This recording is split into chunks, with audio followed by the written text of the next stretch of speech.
एक लड़की फोन देखते हुए सोच रही होती है कि आज की पॉपुलर ऑटम गेम में वो एक भोंदू प्रेडिगी का रोल प्ले करेगी। वो गेम के 3 चार्मिंग लड़कों के साथ रिलेशनशिप बनाने की कोशिश करने के बारे में सोच ही रही होती है कि अचानक पीछे से एक तेज रफ्तार ट्रक उसकी तरफ आने लगता है।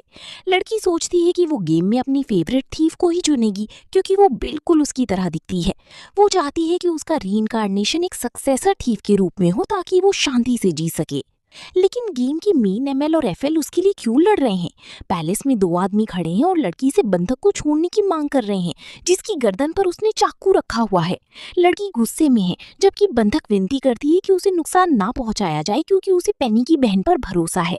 नीले बालों वाला आदमी बेरहमी से उसकी बात काटते हुए कहता है कि वो बहुत दयालु है। ये तरीका पहले उसके लिए काम कर चुका होगा लेकिन इस लालची लड़की पर नहीं चलेगा। वो म्यान से अपनी स्वॉर्ड निकालने के लिए हाथ बढ़ाता है। ये पूरा सीन एक ऊंची बिल्डिंग की दीवार पर प्रोजेक्शन के रूप में चल रहा है। इसमें रॉयल कपड़ों में लाल, नीले और सुनहरे बालों वाले 3 आदमी दिखाई दे रहे हैं। स्कूल यूनिफॉर्म में 3 लड़कियां इस सीन को बड़ी चाव से देख रही हैं और राजा की तारीफ कर रही हैं। वे चूनू के बारे में प्लॉट पर चर्चा जारी रखती हैं, जो मास्टर का बेटा निकला, और राफेल के बारे में जिसे शायद ही कोई याद रखता हो, भले ही ये गेम उसी के बारे में है। जब वे पेडेस्ट्रियन क्रॉसिंग पार करने वाली होती हैं तभी अचानक एक महिला उन्हें रास्ता देने के लिए कहती है। लड़कियां माफी मांगती हैं, लेकिन तभी उनकी नजर उस महिला की इयररिंग्स पर पड़ती है। ये एक लिमिटेड ज्वेलरी है जो केवल 31 जून 2021 को शाम 6:30 बजे rainy night eight thrones game में मिल सकती थी। शिंजो के वर्ष में इयररिंग्स वाली महिला को rainy night eight thrones company से एक एक्सक्लूसिव गिफ्ट के लिए गोल्डन लिस्ट के प्लेयर के रूप में सर्वे में भाग लेने का मैसेज मिलता है। वो सड़क पार करते हुए अपने फोन पर क्वेश्चनियर का जवाब दे रही होती है। एक सवाल होता है कि उसे कौन सा कैरेक्टर सबसे ज्यादा पसंद है और क्यों। वो जवाब देती है कि वो कैरेक्टर एक थीफ है क्योंकि वो उसकी तरह दिखती है। तभी हेडलाइट्स की पीली रोशनी उसका ध्यान भटकाती है। एक ट्रक सड़क पर आ जाता है। क्वेश्चनियर का आखिरी सवाल आता है, वो गेम से क्या उम्मीद करती है? फोन लड़की के पास खून के पूल में गिरकर टूट जाता है। मैं बस प्यार पाना चाहती हूँ। अचानक स्क्रीन नीली रोशनी से चमक उठती है जो दिखाती है कि डेटा कलेक्शन पूरा हो गया है। डिजिटल दुनिया का एक पोर्टल खुलता है और उसे अंदर खींच लेता है। स्पेस की दूसरी तरफ से गुलाबी ड्रेस और लंबे सुनहरे बालों वाली एक लड़की सामने आती है। फोन उसका रेनी नाइट एट थ्रोन्स में स्वागत करता है। मेड उस सुनहरी बालों वाली लड़की को जगाती है जो अब एक बच्ची जैसी दिखती है और उसे मिस पेनी कहकर बुलाती है। वो उसे अच्छे से व्यवहार करने को कहती है। अपने ओरिजिन को याद करते हुए उसे पता चलता है कि वो पेनी ग्लैडस्टोन है, जो ग्लैडस्टोन फैमिली की सबसे बड़ी बेटी है। ये परिवार रॉयल ना होते हुए भी सबसे सम्मानित है। हैरान लड़की उस पैलेस को देखती है जिसमें वो है। उसे याद आता है कि पेनी ने गुस्से में अपने बंधक की गर्दन पर डैगर रखा था। बचपन से ही पेनी पर बहुत उम्मीदें थी। उसे भगवान की बेटी का क्राउन इनहेरिट करना था और परिवार का नाम रोशन करना था, लेकिन ये सभी धोखा बन गया। नाम बदलते ही सारी उम्मीदें गायब हो गईं। अब आसपास के लोग पर्पल बालों वाली छोटी लड़की पर ध्यान देने लगे। जेलस और नाराजगी ने उसके प्योर दिल को तोड़ दिया। यही इस game rainy night eight thrones का प्लॉट है और वो अब पेनी है, गेम की खूबसूरत चेहरे वाली थीफ। महिला कहती है कि अपनी पास्ट लाइफ में उसे ओटोमी गेम्स बहुत पसंद थे और अब वो ट्रक से टकराने के बाद खुद इसकी पार्टिसिपेंट बन गई है। वो इस बात से नाराज है कि गेम ने मेन कैरेक्टर क्लेयर बरू पर ध्यान क्यों नहीं दिया बल्कि इस थीफ को चुन लिया। मेड लड़की के बालों को संवारती है, उसे कपड़े पहनाती है और नहलाती है। वो बताती है कि आज फैमिली डिनर है जो अक्सर नहीं होता, इसलिए वो उसे एनर्जेटिक रहने को कहती है। सर्वेंट्स इस बात पर चर्चा करते हैं कि लड़की की परफेक्ट ब्यूटी को निखारना और उसके बालों को व्यवस्थित रखना कितना मुश्किल है। कुछ कीमती पत्थरों की मर्चेंट के पास भागते हैं तो कुछ साल की सबसे पॉपुलर कपड़ों के लिए। लेकिन लड़की भूखी है, इसलिए वो मेड को रोकने के लिए अपनी चार्म का इस्तेमाल करते हुए उस पर कूद पड़ती है और माफी मांगती है। मेड अपनी भावनाओं के कारण बेहोश हो जाती है। वो एक सुन रही है और पेनी से सचमुच प्यार करती है। लड़की अब टायरन ड्यूक जोरो ग्लैडस्टोन पर फोकस करना चाहती है। शायद गेम में उसके रिश्तेदारों को तबाह करने के लिए ऐसा किया गया था। गेम में उसकी मौत इसी की वजह से हुई थी। पेनी का सगा भाई। वो आमतौर पर नाइट्स कैंप में समय बिताता था, इसलिए अपनी बहन के साथ उसका क्लोज रिलेशनशिप था। लड़की फैसला करती है कि उसे सावधान रहना होगा ताकि वो उसे प्रोवोक ना करे। तभी अचानक उसका सिर किसी के कपड़ों से टकराता है। सिर उठाने पर पता चलता है कि वो उसका भाई ही है, लेकिन अब वो सिर्फ 10 साल की बच्ची है, चाहे वो फ्यूचर में उसके साथ कितना भी क्रूर क्यों ना हो। इसीलिए वो खुशी खुशी उसका स्वागत करती है। वो उसे इग्नोर करते हुए लड़की को एक हाथ से कपड़ों से उठा लेता है और रूखेपन से मेड से पूछता है कि ये कौन है। टी हंसते हुए कहती है कि 4 साल में मिस्टर चूनू अपनी बहन को ही भूल गए। लड़की का मुंह बन जाता है। वो लड़का उसे मॉन्स्टर कहता है और उसकी गाल खींचता है। पेनी मन ही मन गुस्सा हो जाती है और उसे मारती है। चूनू कहता है कि उसे हमेशा लगता है कि वो उसे परेशान कर रही है। मीड उसे ब्रेकफास्ट में शामिल होने का ऑफर देती है, लेकिन वो मना कर देता है क्योंकि वो अभी अभी आया है और उसे पहले अपनी माँ से मिलना है। लड़की सोचती है कि उसने गेम में कभी उनकी माँ के बारे में क्यों नहीं सुना। वो सोचती है कि अगर वो अपनी माँ का प्यार जीत ले तो शायद वो इस गेम में सरवाइव कर सकती है। ये एक बेहतरीन मौका है। वो अपने भाई को रुकने के लिए कहती है और उसके पीछे भागती है। वे चुपचाप कॉरिडोर से गुजरते हैं। माँ बाहर स्क्वायर में बैठी हैं। वो अविश्वसनीय रूप से खूबसूरत हैं। सुनहरे बाल, नीली आंखें और लंबी हरी ड्रेस। वो पेनी की आने पर उसकी तारीफ करती हैं, फिर उसे गोद में उठाकर गोल घुमाती हैं। लड़का कहता है कि वो उसे बहुत ज्यादा स्पॉइल कर रही हैं। जवाब में माँ उसे चिढ़ाते हुए कहती हैं कि कितना अच्छा होता अगर वो भी बच्चों की तरह बर्ताव करता, और वो पेनी को गले लगा लेती हैं। जॉनू कहता है कि वो सिर्फ उसे ब्रेकफास्ट तक छोड़ने आया था, लेकिन माँ मना कर देती हैं। वो कहती हैं कि पेनी भी उनके साथ जाएगी और उसे गले लगा लेती हैं। लड़की उनकी बाहों में शांत हो जाती है और अपनी आंखें बंद कर लेती है। वो सोचती है कि क्या माँ का आलिंगन सचमुच इतना वार्म होता है। उसे याद आता है कि कैसे उसकी पिछली रियल लाइफ में उसकी माँ चिल्लाती थी, उस पर चीजें फेंकती थी, उसे घर से निकाल देती थी और कहती थी कि उसे पैदा ना करना ही बेहतर होता। सिर पर किताब लगने से लड़की का खून बहने लगा था और वो एक डिप्रेस्ड, उदासीन लुक के साथ चुपचाप माँ की चीखें सुनती रहती थी। मम्मी, मुझे माफ कर दो, मैं और मेहनत करूंगी। तभी चोनू उसकी माथे को थपथपाकर उसे उस बुरे सपने से बाहर निकालता है। माँ बताती हैं कि वो डर गई थी क्योंकि वो काफी देर से नहीं उठी थी और बार बार मुझे माफ कर दो कह रही थी। वो पूछती हैं कि क्या उसे कोई नाइटमेयर आया था। लड़की भ्रमित होकर हंसती है और सपने के टुकड़ों को याद करती है। वो सोचती है कि क्या ये पास्ट लाइफ की कोई मेमोरी थी। वो वहाँ कैसी इंसान थी और उसे कुछ याद क्यों नहीं आ रहा। माँ एक्साइटमेंट में पूछती हैं कि क्या उसकी बीमारी ठीक हो गई है और कहती हैं कि अगर अचानक तबीयत खराब लगी तो तुरंत बताए। चोनू बात को टालते हुए कहता है कि वो बस ज्यादा सो गई थी। लड़का बताता है कि वो घर वापस आ गया है क्योंकि जल्द ही सैक्रिफाइस का दिन आने वाला है। पेनी चॉकलेट चबाती हुई पूछती है कि ये क्या है। हर 5 साल में ईरिस्ट का टेम्पल एक ऐसा दिन रखता है जब मुख्य परिवारों की फ्यूचर हेयर्स वहां जाते हैं और डिवाइन प्रेयर सुनते हैं। लड़की को याद आता है कि ये इवेंट गेम के अपडेट्स में से एक है। वो सोचती है कि उसे इस फेस्टिवल में जाना होगा। शायद इस तरह वो गेम डेवलपमेंट टीम को ढूंढ पाएगी और वापस जाने का रास्ता मिल जाएगा। पेनी एक्साइटेड होकर कहती है कि वो भी भगवान के सैक्रिफाइस में पार्टिसिपेट करना चाहती है। वो चौंक कर ऊपर देखती है। चोनू लड़की के पास आता है और धमकी भरे अंदाज में झुकता है। वो कहता है कि इसमें केवल परिवार का फ्यूचर हेयर ही भाग ले सकता है और स्वॉर्ड की हिल्ट को पकड़ती हुई पूछता है कि क्या वो ग्लैडस्टोन फैमिली की हेयर के टाइटल के लिए उससे लड़ना चाहती है। लड़की डर जाती है और कहती है कि उसे ये बहुत समझ नहीं आई थी और वो वास्तव में सिर्फ खेलना चाहती थी। वो मन ही मन फैसला करती है कि उसे मरने से बचने के लिए ज्यादा केयरफुल रहना होगा। वो उम्मीद करती है कि उसकी माँ उसे बचा लेंगी। वो चाय का गिलास पीती है और खांसने लगती है। एक सर्वेंट चोनू के साथ उसकी तरफ भागता है। मीट कहती है कि डॉक्टर ने उसे जिनसेंग चाय पीने से मना किया था, लेकिन वो माफी मांगते हुए कहता है कि सब ठीक है। पेनी सोचती है कि वे किस डॉक्टर की बात कर रहे हैं और वो गेम में कभी क्यों नहीं आई। पेनी फिर से पर्पल बालों वाली लड़की को देखती है जो 3 लड़कों से घिरी हुई है, सैड लूजर थीफ। इसीलिए वो बिल्कुल उसकी तरह दिखती है। लड़की सोचती है कि पेनी की जिंदगी उसकी पास्ट लाइफ जैसी ही है। लड़की को एहसास होता है कि उसकी माँ की जिंदगी खत्म होने वाली है और वो उनसे लिपट जाती है। माँ मजाक में पूछती हैं कि क्या पेनी वाकई हेयर बनना चाहती है। जब वो हाँ कहती है तो माँ कहती हैं कि वो चाहती हैं कि उनकी बेटी अपनी पसंद का काम ढूंढे, अपने लवर से शादी करे और एक फैमिली शुरू करे। लेकिन अगर वो चाहे तो वो हेयर बन सकती है और वो उसे सपोर्ट करेंगी। लड़की माँ की बाहों से कूदकर पैलेस से बाहर भाग जाती है, जबकि एक सर्वेंट उसे बुलाता है। वो मन ही मन कहती है कि वो इसे इस तरह खत्म नहीं होने देना चाहती, क्योंकि वो दूसरी महिला से अलग है।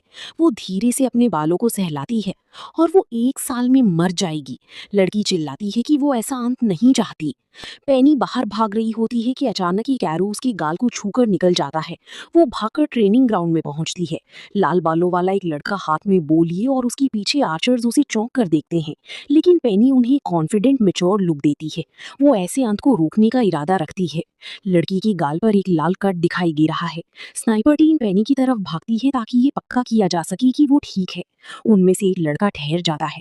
क्या इस 10 साल की बच्ची का लुक अभी इतना डरावना था? गुस्से में चोनू लड़की का हाथ पकड़ता है और उसे जाने के लिए चिल्लाता है, लेकिन पेनी नहीं जा सकती। उसे अपनी माँ को बचाने के लिए गेम के डेवलपर से कांटेक्ट करना होगा, इसलिए वो सिचुएशन से निकलने का एक रास्ता ढूंढती है। वो एक चार्मिंग चेहरा बनाती है और अपने भाई की बाहों में कूद जाती है। आसपास के लड़के चौंक जाते हैं, उन्हें नहीं पता था कि ग्लैडस्टोन फैमिली के बीच इतना वार्म रिलेशनशिप है।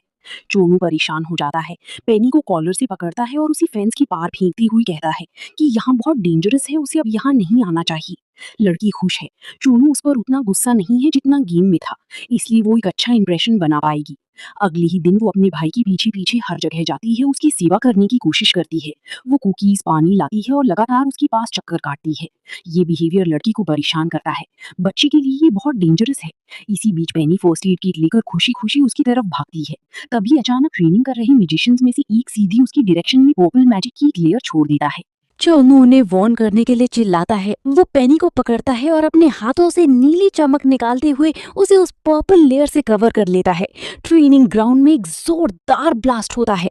जब डरी हुई लड़की अपनी आंखें खोलती है और ऊपर देखती है तो उसके चेहरे पर खून की बूंदें गिरती हैं। ये उसके भाई का घायल हाथ है जो अभी भी नीली चमक से चमक रहा है। वो उसे एक कड़े लुक के साथ देखता है और कहता है कि उसने वार्न किया था कि यहाँ उसके लिए वाकई डेंजरस है। ट्रेनिंग कैंप के गेट पर एक साइन बोर्ड लगा दिया गया जिसमें पेनी के अंदर आने पर रोक लगा दी गई, वरना तैयार किया गया प्रोटेक्टिव मैजिक काम कर जाएगा। लड़की नाराज है, उसे नहीं पता था कि चोनू उसके सामने अटैक रोकने के लिए कूद पड़ेगा। पेनी देखती है कि हरी चोटियों वाली एक लड़की गेट के पास आ रही है। वो उसके पास भागती है और पूछती है कि क्या उसके भाई के साथ सब ठीक है, लेकिन वो उसे बताती है कि वो ठीक हो चुका है, इसलिए सैक्रिफाइस के दिन और अगले हफ्ते डार्क फॉरेस्ट की ट्रिप पर भी कोई प्रॉब्लम नहीं होगी। लड़की सोचती है, क्या ये हाई लेवल मॉन्स्टर्स वाला फॉरेस्ट नहीं है? वो सोचती है कि वे वहां क्यों जा रहे हैं। पता चलता है कि हालांकि हर समर में मॉन्स्टर्स ज्यादा एक्टिव हो जाते हैं, लेकिन इसी समय टीयर्स ऑफ एरेस्ट का फूल खिलेगा। ये एक अविश्वसनीय रूप से रेयर मटेरियल है और इससे बना आर्मर उस फेटल ब्लो को ब्लॉक कर पाएगा जो पेनी को लगने वाला था। लाइब्रेरी में वो याद करती है कि डार्क फॉरेस्ट में हाई लेवल के प्लेयर्स लड़ते हैं, लेकिन बिना नुकसान उठाए इस लोकेशन से गुजरने का एक तरीका है। लड़की को किताब में सही पेज मिल जाता है, यही है। इसी तरह वो चोनू के लिए टीयर्स ऑफ एरेस लाएगी और उसका कर्ज चुकाएगी। ट्रेनिंग ग्राउंड में चोनू का ध्यान किसी चीज से भटकता है। ये मेड्स हैं, वे पेनी को ढूंढ रही हैं क्योंकि उन्होंने उसे लंच के बाद से नहीं देखा है। महिलाओं की आंखों में आंसू आ जाते हैं। हरे बालों वाली लड़की डर गई थी कि वो डार्क फॉरेस्ट चली गई है क्योंकि उसने आज दोपहर पेनी को एरेस के टीयर्स के बारे में बताया था। शायद वो रिवॉर्ड के रूप में फूल लेना चाहती हो। हैरान लड़का अपने दांत भींचता है, उसकी आंखों में डर आ जाता है। वो जल्दी से प्लेग्राउंड छोड़ देता है जबकि उसके दोस्त उसे रोकने की कोशिश करते हैं। फॉरेस्ट में अंधेरा छा रहा है। एक घबराया हुआ चोनू पेड़ों के बीच खड़ा होकर पेनी को पुकार रहा है। उसे डर है कि कहीं बहुत देर न हो गई हो। वो लड़की की तलाश में झाड़ी के पीछे देखता है और जम जाता है। एक बड़ी सी मॉन्स्टर की जलती हुई लाल आंखें उसे घूर रही होती हैं। ये अपनी पूंछ पर स्केल वाला एक लेवल 6 लायन मॉन्स्टर है। वो बेहद अग्रेसिव है और किसी को भी अपनी टेरिटरी में एंटर नहीं करने देगा। चोनू डर जाता है, कहीं पेनी उससे न मिली हो। अचानक उसे नोटिस होता है कि मॉन्स्टर के पंजों के पास एक छोटा लेदर ग्लव पड़ा है। लड़की की आंखों में खौफ छा जाता है। अपनी स्वॉर्ड की एक ही वार से वो मॉन्स्टर की बॉडी को काट देता है। डेस्परेट होकर वो ग्लव को पकड़ता है और उसे भींच लेता है। चोनू कांपते हुए अपने दांत भींचता है और शून्य में घूरता है। तभी उसे एक आवाज सुनाई देती है। हैरान होकर वो आवाज की तरफ अपना सिर घुमाता है तो देखता है कि पेनी वहां बैठी है। उसका चेहरा मिट्टी से सना हुआ है और वो खुद अपना सिर हाथ से पकड़े हुई झुकी हुई है। वो उसे पुकारता है और वो अपने भाई को देखकर खुशी से मुस्कुराती है। चोनू उसकी तरफ भागता है और उसे कंधों से पकड़कर कड़ाई से पूछता है कि वो यहाँ क्यों आई। उसके चेहरे पर डेस्परेशन है। वो डर गया था कि वो मर चुकी है। पेनी घुटनों के बल बैठकर उससे नाराज न होने की मिन्नत करती है और उससे लिपट जाती है। लड़का चुपचाप अपनी पूरी ताकत से उसे अपने सीने से लगा लेता है।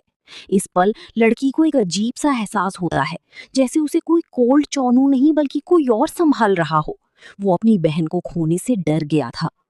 माँ ने डॉक्टर से पूछा कि पेनी को क्या हुआ था। चोनू ने उन्हें बताया कि फॉरेस्ट में उसका सामना एक लेवल 6 मॉन्स्टर से हुआ था, लेकिन डॉक्टर कहते हैं कि उसकी बॉडी पर सिर्फ टहनियों की छोटी खरोच और ब्रूजेस हैं। वो यकीनन लकी रही होगी। पेनी बेड पर सो रही है। पास ही कुर्सी पर बैठा चोनू सो गया था और उसने अपना सिर अपनी बहन के पास रख दिया था। ऐसा लगता है जैसे वो उसकी रखवाली कर रहा था। माँ डॉक्टर से कहती है कि अगर कुछ भी हो तो उन्हें इन्फॉर्म करें और दोनों कमरे से बाहर चली जाते हैं। पेनी जागती है और अपने भाई को देखती है। वो लकी थी। भले ही फूल की रखवाली करने वाले मॉन्स्टर का लेवल हाई हो, आप पैरालाइजिंग पोशन का इस्तेमाल कर सकते हैं और कुछ सेकंड का ब्रेक ले सकते हैं। इस तरह गेम में मॉन्स्टर मॉडल हैंग हो जाता है और एक एरर आता है। फॉर्चुनेटली ये बग इस दुनिया में भी एग्जिस्ट करता है। अगर वो सिंपैथी जीत लेती है तो वो गेम के डेवलपर से मिल पाएगी और वापस लौट सकेगी। पेनी अपने भाई के बालों को सहलाती है। वो जानती है कि जब उसकी माँ मरेगी तो उसका कैरेक्टर कभी पहले जैसा नहीं रहेगा, लेकिन शायद वो चोनू के साथ एक नॉर्मल भाई बहन की तरह हार्मनी में रह सकती है। वो सोते हुए भाई को प्यार से देखती है और थोड़ा और इंतजार करने को कहती है। जल्दी वो उसकी पुरानी बहन को उसे लौटा देगी। एक लग्जूरियस कैरेज हाई टेम्पल पर आकर रुकती है। पेनी उसमें से उतरती है। वो किंगडम की सिटीजन के रूप में उस प्रोविंस में आई है जहां एरिस्टोक्रेट्स की वर्शिप होती है। लड़की खुश है कि वो चोनू को उसे यहाँ लाने के लिए मना पाई, लेकिन टेम्पल की मेन हॉल में जाने के लिए उसे गार्ड से पीछा छुड़ाना होगा। वो छोटी ग्रे बालों वाला एक आदमी है। वो कहती है कि उसे वॉशरूम जाना है और आदमी उसे जल्दी वापस आने के लिए कहकर जाने देता है। उसे अपने भाई को इस प्रैंक के बारे में पता चलने से पहले वापस आना होगा। लेकिन अचानक लड़की को एक चीख रोक देती है। एक अडल्ट आदमी एक बच्चे पर उसके जूते पर पैर रखने के लिए गुस्सा हो रहा है। वो उसे धक्का देता है। लोगों में आक्रोश है। वे पर्पल बालों वाली उस छोटी सी लड़की से नफरत करते हैं जो कह रही है कि उसने गलती से उसके पैर पर कदम रख दिया था। आदमी गुस्से में आ जाता है और बच्चे पर हाथ उठाता है। तभी अचानक पेनी उसे गले लगाने के लिए दौड़ती है और पूछती है कि वो कब से अपनी बहन को ढूंढ रही है। वो ग्लैडस्टोन फैमिली के विक्टर से माफी मांगती है और कहती है कि ये उसकी रिलेटिव है जो लंबे समय से अब्रॉड रह रही थी। विक्टर डर जाता है और पूछता है, क्या ये वही क्रूर ग्लैडस्टोन फैमिली है? लड़की अग्री करती है और कहती है कि वो अपने भाई और पिता से उससे माफी मांगने के लिए कह सकती है। डरा हुआ आदमी मना कर देता है और जल्दी से चला जाता है। वो लड़की थैंक्स कहती है और पेनी से उसका नाम पूछती है। वो अपने घायल हाथ से उसके कंधे तक पहुंचती है, जिससे गलती से उसके कपड़े गंदे हो जाते हैं, और उदास होकर माफी मांगती है। पेनी सिंसियरली मुस्कुराती है और उसके हाथ पर बैंडेज बांध देती है। लेकिन उसे भागना होगा। वो लड़की से कहती है कि वे अगली बार मिलेंगे और वहां से चली जाती है। लड़की एक्साइटमेंट के साथ उसकी पीछे देखती है। अचानक उसकी माँ उसे बुलाती हैं और कहती हैं कि उसे यहाँ नहीं होना चाहिए। लेकिन पर्पल बालों वाली वो लड़की क्लेयर वहां से नहीं हिलती। वो आंखों में डिलाइट लिए एक ही जगह जमी हुई है। लड़की जवाब देती है कि वो अभी अभी एक एंजल से मिली है, और वो फिर से पेनी की डायरेक्शन में देखती है जो धीरे धीरे दूर जा रही है।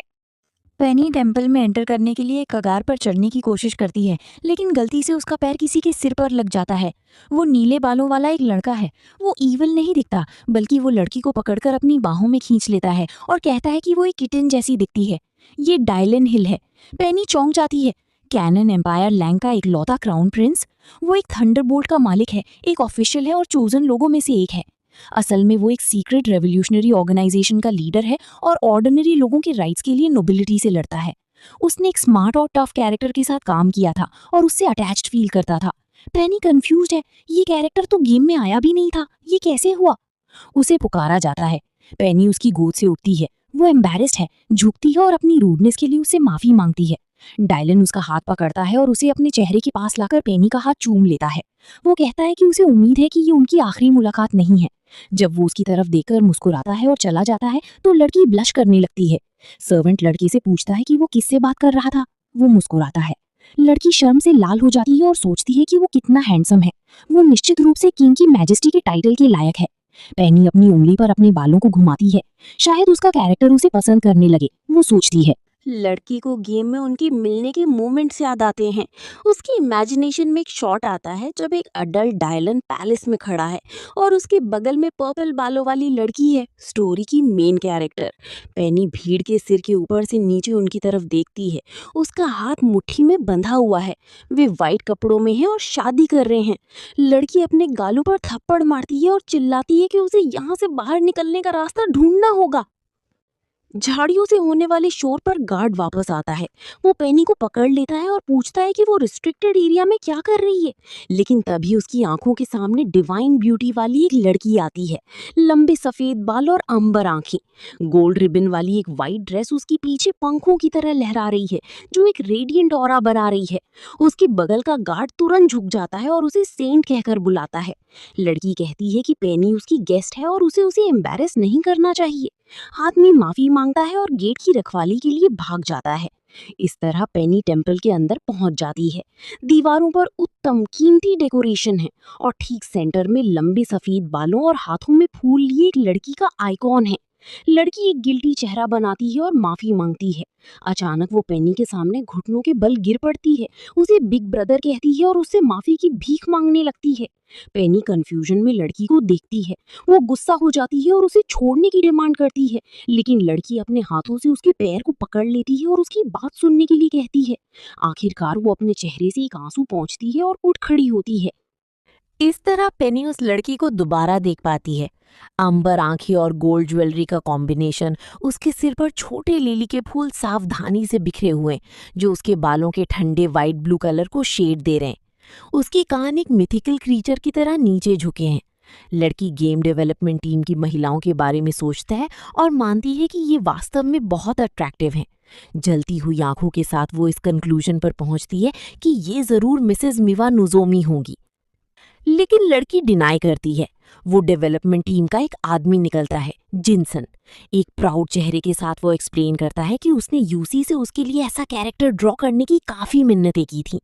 वो गेम में अपने अपीयरेंस पर प्राउड फील करना जारी रखता है और कहता है कि बड़े ब्रेस्ट वाली लड़कियां सबसे बेस्ट होती हैं।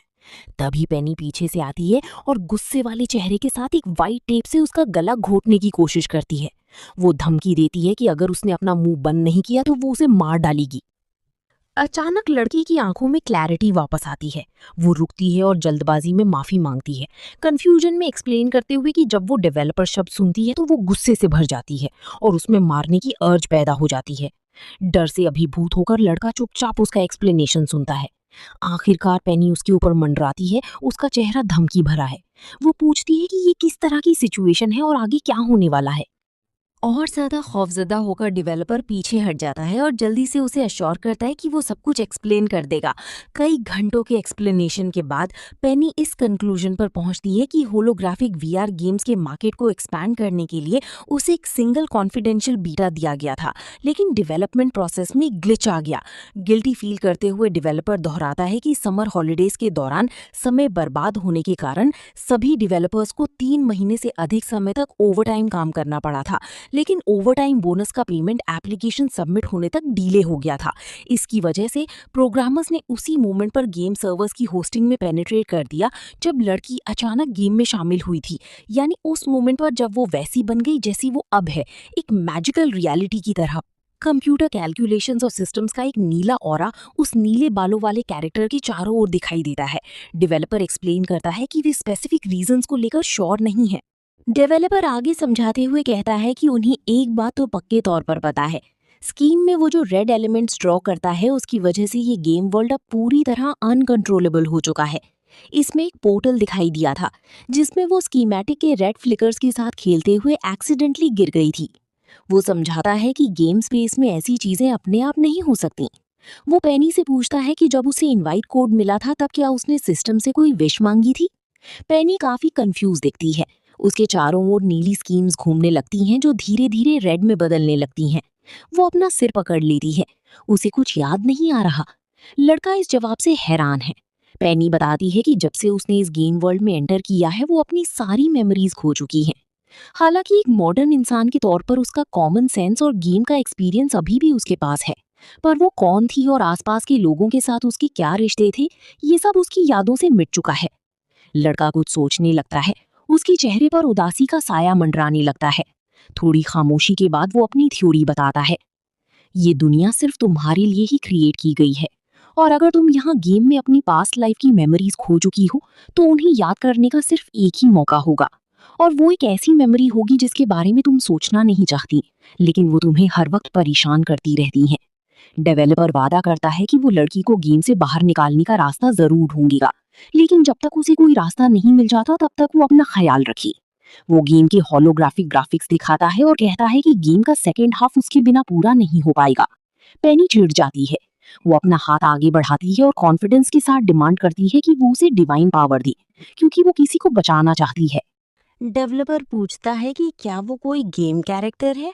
पेनी पास आकर समझाती है कि भले ही उसके लिए ये कैरेक्टर सिर्फ रेडीमेड डेटा का एक सेट हो, लेकिन उसके लिए उनका वार्म एम्ब्रेस और अनइंटेंशनल फीलिंग्स बहुत रियल हो चुकी हैं। जब वो इस दुनिया में आई थी तो वो नहीं चाहती थी कि उसकी आंखों के सामने कोई भी मरे।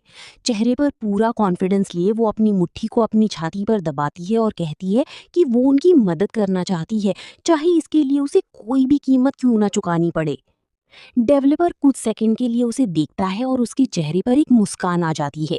एक वार्म लुक के साथ वो उसे अपने पीछे आने को कहता है। पेनी खुद को एक ऐसे हॉल में पाती है जिसकी छत ऊंची और डोम शेप्ड है और बड़ी बड़ी खिड़कियों से धूप अंदर आ रही है। डेवलपर उसे सेंटर में ले जाता है और अपनी गोद में बिठाता है। पेनी प्रार्थना में अपने हाथ जोड़ लेती है, जबकि लड़का उसके सिर के ऊपर एक ग्लोइंग स्फीयर पकड़ता है जिसके चारों ओर एंजेलिक विंग्स लिपटे हुए हैं। पूरा हॉल एक सफेद चमक से चौंधिया जाता है। वे दोनों एक प्रेयर पढ़ते हैं जिसमें वे गॉड एरेस्ट के सामने कसम खाते हैं। लड़की उनकी प्रेजेंस को फील करने और उनका राइट हैंड बनने की कोशिश करती है ताकि वो सारी एडवेंचर्स से निपट सके, और तब उसे हर कोई प्यार करेगा। तभी प्रिंस अचानक रुक जाता है और पीछे मुड़ता है, जैसे उसे कोई करंट लगा हो। उसे एक ऑरेकल जैसी पावर फील होती है और वो सबको टेंपल की तरफ मुड़ने का ऑर्डर देता है। जब लड़की अपनी आंखें खोलती है तो वो खुद को टेंपल के बीच में अकेला पाती है, जो टेंपल की पीली वार्म रोशनी से घिरा हुआ है। वो खुश है क्योंकि अब वो खुद पर रिलाई कर सकती है। अचानक प्रिंस उसके पीछे दिखाई देता है, जिससे पेनी डर जाती है। वो इंटरेस्ट के साथ अपना हाथ उसकी ठुड्डी पर रखता है और लड़की को एग्जामिन करते हुए कहता है कि जैसे ही उसे फील हुआ कि भगवान की एक असली बेटी ने जन्म लिया है, वो तुरंत यहाँ भाग आया। वो मुस्कुराता है। वो तो एक किटन निकली। लड़का अपना हाथ अपने दिल पर रखता है और कहता है कि उसने दुआ की थी कि वे दोबारा मिले, और ऐसा लगता है कि गॉड एरेस्ट ने उसकी सुन ली, इसीलिए वो यहाँ है। लड़की चुपचाप उसे देखती है जैसे उस पर कोई जादू हो गया हो। तभी अचानक एक जानी पहचानी आवाज पेनी को पुकारती है, जिससे वो चौंक जाती है। ये उसका भाई है। सर्वेंट्स के साथ वो अपने सामने चल रही इस सीन को बड़े अचरज से देख रहा होता है। प्रिंस डायलन सबसे पहले उसकी तरफ मुड़ता है और उसे एक वार्म लुक देता है। वो समझ जाता है, ग्लैडस्टोन फैमिली का लड़का चोनू। चोनू नम्रता से अपना सिर झुकाता है और उसे योर मैजेस्टी कहकर बुलाता है। फिर वो पेनी को एक झुंझलाया हुआ लुक देता है, जैसे डांट रहा हो कि वो फिर से अकेले बाहर क्यों आ गई। पेनी सहम जाती है और मन ही मन माफी मांगती है। चेहरे पर नाराजगी लिए चोनू आगे बढ़ता है, पेनी का हाथ पकड़ता है और प्रिंस से रूड होने के लिए माफी मांगते हुए एक्सप्लेन करता है कि उसे अपनी बहन को ले जाना होगा। पास खड़ी लड़की अजीब तरह से हंसती है। तभी अचानक डायलन भी उसका हाथ पकड़ लेता है और उसे जाने नहीं देता। वो उसकी तरफ देखकर प्यार से मुस्कुराता है और कहता है कि वो जो कहना चाहता है उसे सुने। लड़की उसे बड़ी एक्साइटमेंट से देखती है। प्रिंस नीचे झुकता है और उसका हाथ चूम लेता है। वो उसे कहता है, क्या तुम इस एम्पायर की फ्यूचर क्वीन बनोगी? पेनी सरप्राइज से पीछे हट जाती है। वो चुपचाप उसके चेहरे को देखती है। उसे साफ फील हो रहा है कि वो उससे झूठ बोल रहा है। भले ही वो अपनी मेमोरीज खो चुकी है, लेकिन अपनी पास्ट लाइफ में वो लोगों को पढ़ने में बहुत माहिर थी। डायलन के शब्द अच्छे हैं, लेकिन उसकी आंखों में वो मुस्कान नहीं दिख रही। ऐसा लग रहा है कि उसने उसे सिर्फ इसलिए प्रपोज किया है क्योंकि उसके पास डिवाइन पावर है, न कि इसलिए कि उसके मन में कोई फीलिंग्स हैं। लड़की अपने दांत भींचती है। उसे याद आता है कि प्रिंस ने कैसी पर्पल बालों वाली लड़की का हाथ पकड़कर उसे डांस में अपने करीब खींचा था, जबकि पेनी शैडोज में खड़ी होकर उन्हें देख रही थी। हाँ, वो उसे भी इसी तरह छोड़ देगा जैसे उसने गेम में किया था। ये सोचकर वो गुस्से से भर जाती है। पेनी का भाई सही समय पर उसकी मदद के लिए आगे आता है। वो उसे प्रिंस से दूर खींचता है और कहता है कि उसकी बहन अभी शादी के लिए बहुत छोटी है, इसलिए प्रिंस ये मजाक बंद करे। दूसरी तरफ पेनी का बायां हाथ प्रिंस दोबारा अपनी तरफ किसी रस्सी की तरह खींच लेता है, जिससे वो कंफ्यूजन में उसकी तरफ झुक जाती है। एक स्वीट चेहरे के साथ प्रिंस कहता है कि उसने ग्लैडस्टोन की ओपिनियन नहीं मांगी थी। पेनी का हाथ पकड़े हुए दोनों लड़के एक दूसरे को चैलेंजिंग लुक देते हैं। दोनों के बीच जैसे बिजली कड़कने लगती है। चौनू आर्ग्यू करता है कि वो ऐसा नहीं चाहती, और डायरन कहता है कि भले ही वो उसका बड़ा भाई हो, पर उसे उसके लिए डिसाइड करने का कोई राइट नहीं है। आखिरकार दोनों उसकी तरफ झुकते हैं, भाई एक चिढ़े हुए चेहरे के साथ और प्रिंस एक बनावटी स्वीट स्माइल के साथ। दोनों उसकी ओपिनियन मांगते हैं। इस सिचुएशन पर पेनी को बहुत गुस्सा आ रहा है। दोनों आदमियों ने उसका दायां और बायां हाथ पकड़ रखा है और उसे अपनी सीने से लगा रखा है। हाइट में बहुत ज्यादा डिफरेंस होने की वजह से उन्होंने लड़की को जमीन से ऊपर उठा दिया है, जिससे वो हवा में लटकी हुई है। लेकिन उन दोनों का इस पर ध्यान ही नहीं है, वे अपनी लड़ाई में बहुत ज्यादा डूबे हुए हैं। आखिरकार लड़की से रहा नहीं जाता और वो पूछती है कि उन्होंने उसे ऊपर क्यों उठा रखा है, जबकि उसके पैर जमीन तक भी नहीं पहुंच रहे। वो सोचती है कि ये सब इस तरह कैसे बदल गया। गेम में तो इन दोनों लड़कों के बीच उस पर्पल बालों वाली मेन कैरेक्टर के लिए एक पैशनेट फाइट होनी चाहिए थी। पेनी को ऐसा ही एक सीन याद आता है जहां दोनों उस लड़की का हाथ पकड़े हुए थे। वो कितनी सुंदर लग रही थी, पेनी की तरह नहीं। वो खुद को बाढ़ के पानी से बाहर निकाले जा रहे एक पिगलेट से कंपेयर करती है और मन ही मन आंसू बहते हुए उनसे भीख मांगती है कि इस एम्बैरेसिंग सिचुएशन को जल्द से जल्द खत्म करे। जैसे उसकी रिक्वेस्ट सुन ली गई हो, दोनों लड़के उसे एक अनइंटरेस्टेड लुक देते हैं और फिर से एक साइलेंट ड्यूल में एक दूसरे के आमने सामने आ जाते हैं। वे उसे अपनी अपनी तरफ जोर से खींचने लगते हैं, जैसे टग ऑफ वॉर का खेल चल रहा हो। पेनी घबराकर लगभग चीखने ही वाली होती है कि उसका ये मतलब नहीं था। तभी प्रिंस एक उदासीन चेहरे के साथ रास्ता निकालता है कि कंपटीशन के जरिए डिसाइड किया जाए कि विनर कौन है। चिढ़ा हुआ चोनू एग्री करता है और स्वॉर्ड फेंसिंग का आइडिया देता है। दोनों हैरान पेनी को छोड़ देते हैं। ऐसा लगता है जैसे उनका उससे इंटरेस्ट ही खत्म हो गया हो। डायलन ऑब्जेक्ट करता है कि वेपन बहुत डेंजरस है और एक लेडी को ऐसे खूनी सीन्स नहीं देखने चाहिए। इसके बजाय वो दूसरा ऑप्शन सजेस्ट करता है, कार्ड्स खेलना। पेनी के सरप्राइज की कोई सीमा नहीं रहती जब वो सुनती है कामू कार्ड्स। अफवाह है कि ये गेम गॉडेस एरिस्ट और अल्टेना ने स्वर्ग में अपनी छुट्टियों के दौरान क्रिएट किया था। इसे सेंट्स द्वारा एम्पायर में लाया गया और ये जल्द ही पूरे स्टेट में पॉपुलर हो गया। अब इसके बारे में हर कोई जानता है, चाहे वो राजा हो या 3 साल का बच्चा। लाल बालू वाला लड़का सोचता है कि कामू कार्ड्स के जरिए जो भी डिसीजंस लिए जाएंगे उसकी गवाह खुद गॉडेस होंगी, इसलिए उनके ड्यूल के लिए यही सबसे सूटेबल ऑप्शन है। आखिरकार वो मान जाता है। प्रिंस अपने हाथों में 6 गोल्डन कार्ड्स पकड़े हुए मुस्कुराते हुए रूल समझाता है। कुल 53 कामू कार्ड्स हैं और उनमें से एक गॉडेस ऑफ डार्कनेस अल्टेना का है। कार्ड्स दोनों साइड्स को एक सर्टेन ऑर्डर में बांटे जाते हैं। प्लेयर्स वो कार्ड्स खेलते हैं जो एक पेयर बनाते हैं। पहला प्लेयर दूसरे प्लेयर के पाइल से एक कार्ड लेता है और अगर वो पहले प्लेयर के कार्ड्स के साथ एक पेयर बनाता है तो वो उस पेयर को खेल सकता है। अगर नहीं तो दूसरा प्लेयर पाइल से एक कार्ड लेता है और इसी तरह खेल चलता रहता है। जो प्लेयर सबसे पहले अपनी सारी कार्ड्स खेल देगा वही विनर होगा। रूल सुनने के बाद पेनी कुछ सेकंड के लिए सोचती है और फिर हैरान रह जाती है। ये तो एक ordinary card game queen of spades है। आखिरकार गेम शुरू होता है। दोनों तरफ के सर्वेंट्स भी उनके साथ शामिल हो जाते हैं, जो एक दूसरे को चैलेंजिंग लुक दे रहे हैं। प्रिंस चौनों के चिढ़े हुए चेहरे को मुस्कान के साथ देखता है। प्रेजेंटर कामू गेम की शुरुआत अनाउंस करता है। पेनी अभी तक वहां से गई नहीं है। वो हैरान होकर उसकी तरफ इशारा करती है और पूछती है कि क्या वो क्वीन ऑफ स्पेड्स मैच कहने वाली थी। प्रेजेंटर एम्बैरेस होकर कहता है कि असल में छुट्टियों में बांटे गए कामू कार्ड्स का पहला नाम यही था, लेकिन प्रिंस को लगा कि यह सुनने में बहुत रफ लगता है, इसलिए योर मैजेस्टी के ऑर्डर पर नाम बदलकर कामू कार्ड्स कर दिया गया। पेनी खुद पर से आपा खोने लगती है। भले ही पेनी गेम में एक थीफ है, लेकिन वो फिर भी ग्लैडस्टोन फैमिली की बेटी है और उसकी शादी का फैसला क्वीन ऑफ स्पेड्स के एक ऑर्डिनरी गेम से होगा। ये तो सरासर बुलिंग है। इसी बीच प्रिंस और उसका भाई टेबल पर एक दूसरे के सामने अपनी सीटें ले चुके हैं। डायलन पहले कार्ड लेने का डिसीजन लेता है। पेनी खुश है। उसका भाई आमतौर पर अनइमोशनल रहता है, इसलिए उसके बिहेवियर से उसका मूड पड़ना मुश्किल होगा। ये एक बड़ा एडवांटेज है। प्रिंस गॉडेस ऑफ डार्कनेस एल्टीना के कार्ड की तरफ हाथ बढ़ाता है। चौनू साफ तौर पर खुश दिख रहा है। डायलन तुरंत अपना चॉइस बदलने का डिसीजन लेता है और चौनू का मुंह लटक जाता है। पेनी कंफ्यूज है, क्या इसे पढ़ना वाकई इतना आसान है? प्रिंस डायमंड का 5 नंबर का कार्ड निकालता है और खुश होता है कि उसने एल्टीना को नहीं चुना। जोरो तुरंत डिप्रेस्ड हो जाता है। पेनी मन ही मन अपने भाई पर पूरा गुस्सा निकाल रही है और चिल्ला रही है कि वो अपने इमोशंस को इतनी आसानी से शो करना बंद करे, वरना उसे पढ़ना बहुत ईजी हो जाएगा। वो तुरंत डिसाइड करती है कि उसे कुछ करना होगा। वो अपने भाई के कान के पास झुकती है और फुसफुसा कर कहती है कि वो डेफिनेटली जीतेगा।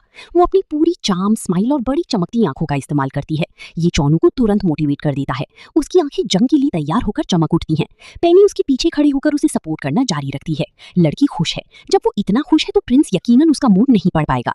1 मिनट बाद होस्ट अनाउंस करता है कि योर मेजेस्टी डायलन मैच जीत चुके हैं। चौनू टेबल पर मुंह के बल गिर जाता है। वो पूरी तरह टूट चुका है। उसके हाथ में सिर्फ एक ही कार्ड बचा है, गॉडेस ऑफ डार्कनेस अल्टीना। पेनी हैरान है कि ये सब कैसे हो गया। कुछ समय तक जोरो लगातार अल्टीना का सिर्फ व्हाइट कार्ड ही निकालता रहा था। वो प्रिंस के पीछे खड़े सर्वेंट्स के हैरान चेहरों को देखती है और रियलाइज करती है कि प्रिंस बस बीच वाला कार्ड ही निकालता जा रहा था। प्रिंस खुश होकर टेबल से उठता है, अपनी शर्त पूरी करने के लिए तैयार है, लेकिन पेनी उसे रोक देती है। वो एक सरप्राइज डायलन को एक्सप्लेन करती है कि गॉडेस के लॉ के अकॉर्डिंग हर किसी को अपनी शादी का डिसीजन इंडिपेंडेंटली लेना चाहिए, इसलिए भले ही उसका भाई हार गया हो, लेकिन कोई भी उसकी इच्छाओं को इग्नोर नहीं कर सकता। वो अपना व्हाइट ग्लव उतारती है और उसे प्रिंस के सामने टेबल पर फेंक देती है। वो उसे फाइट के लिए चैलेंज करती है और एक और गेम खेलने का ऑफर देती है। वो डिसाइड करती है कि इस बार वो अकेले कॉम्पीट करेगी। प्रिंस का हल्का सा सरप्राइज एक जेंटल स्माइल में बदल जाता है। वो चैलेंज एक्सेप्ट कर लेता है। पेनी एक धमकी भरे एक्सप्रेशन के साथ टेबल पर बैठती है। भले ही वो कोई प्रोफेशनल नहीं है, लेकिन वो चौनू की तरह अपने इमोशंस को इतनी आसानी से शो नहीं करेगी। प्रिंस गॉडेस ऑफ डार्कनेस की कार्ड की तरफ हाथ बढ़ाता है। पेनी के चेहरे पर एक बड़ी सी मुस्कान आ जाती है। उसकी आंखों में सितारे चमकने लगती हैं और उसका पूरा अपीयरेंस जैसे उससे भीख मांग रहा हो कि वो इसी कार्ड को ले ले। तभी प्रेजेंटर अनाउंस करता है, योर मेजेस्टी डायलन मैच जीत गए हैं। प्रिंस मन ही मन हंसता है। ये दोनों सचमुच एक ही फैमिली के हैं, बिल्कुल एक जैसे। दोनों में से कोई भी अपने इमोशंस को छिपा ही नहीं पाता। पूरी तरह टूटी हुई पेनी उसी चौनू के बगल में बैठ जाती है। यहाँ तक कि दोनों तरफ के सर्वेंट्स भी इस सिचुएशन से काफी कंफ्यूज लग रही हैं। आखिरकार प्रिंस एक निराश पेनी के पास आता है, जो अपनी हार एक्सेप्ट करने के लिए स्ट्रगल कर रही है। वो अपना हाथ आगे बढ़ाता है और अपनी सहमति मिलने के बाद उसे अपने साथ चलने को कहता है। अगला काम जो वो प्लान कर रहा है वो है एक दूसरे के पेरेंट्स से मिलना। वो प्यार बिखेरते हुए बड़ी सी मुस्कान देता है। पेनी कांप उठती है और उसके बगल में बैठा चौनू और भी ज्यादा सिमट जाता है। सड़क पर 2 कैरेजेस चल रही हैं। डायलन और पेनी को एक में छोड़ दिया गया है, जबकि चोनू को दूसरी कैरेज में बिठाया गया है। लड़की साफ तौर पर नर्वस है और इस सिचुएशन से बाहर निकलने का रास्ता सोच रही है। दूसरी तरफ प्रिंस उसे एक शांत मुस्कान के साथ देख रहा है। वो प्रार्थना में अपने हाथ जोड़ती है, लेकिन चिंता के साथ पूछती है कि क्या प्रिंस अपने डिसीजन को लेकर श्योर है और क्या उन्हें सोचने के लिए थोड़ा और समय नहीं चाहिए।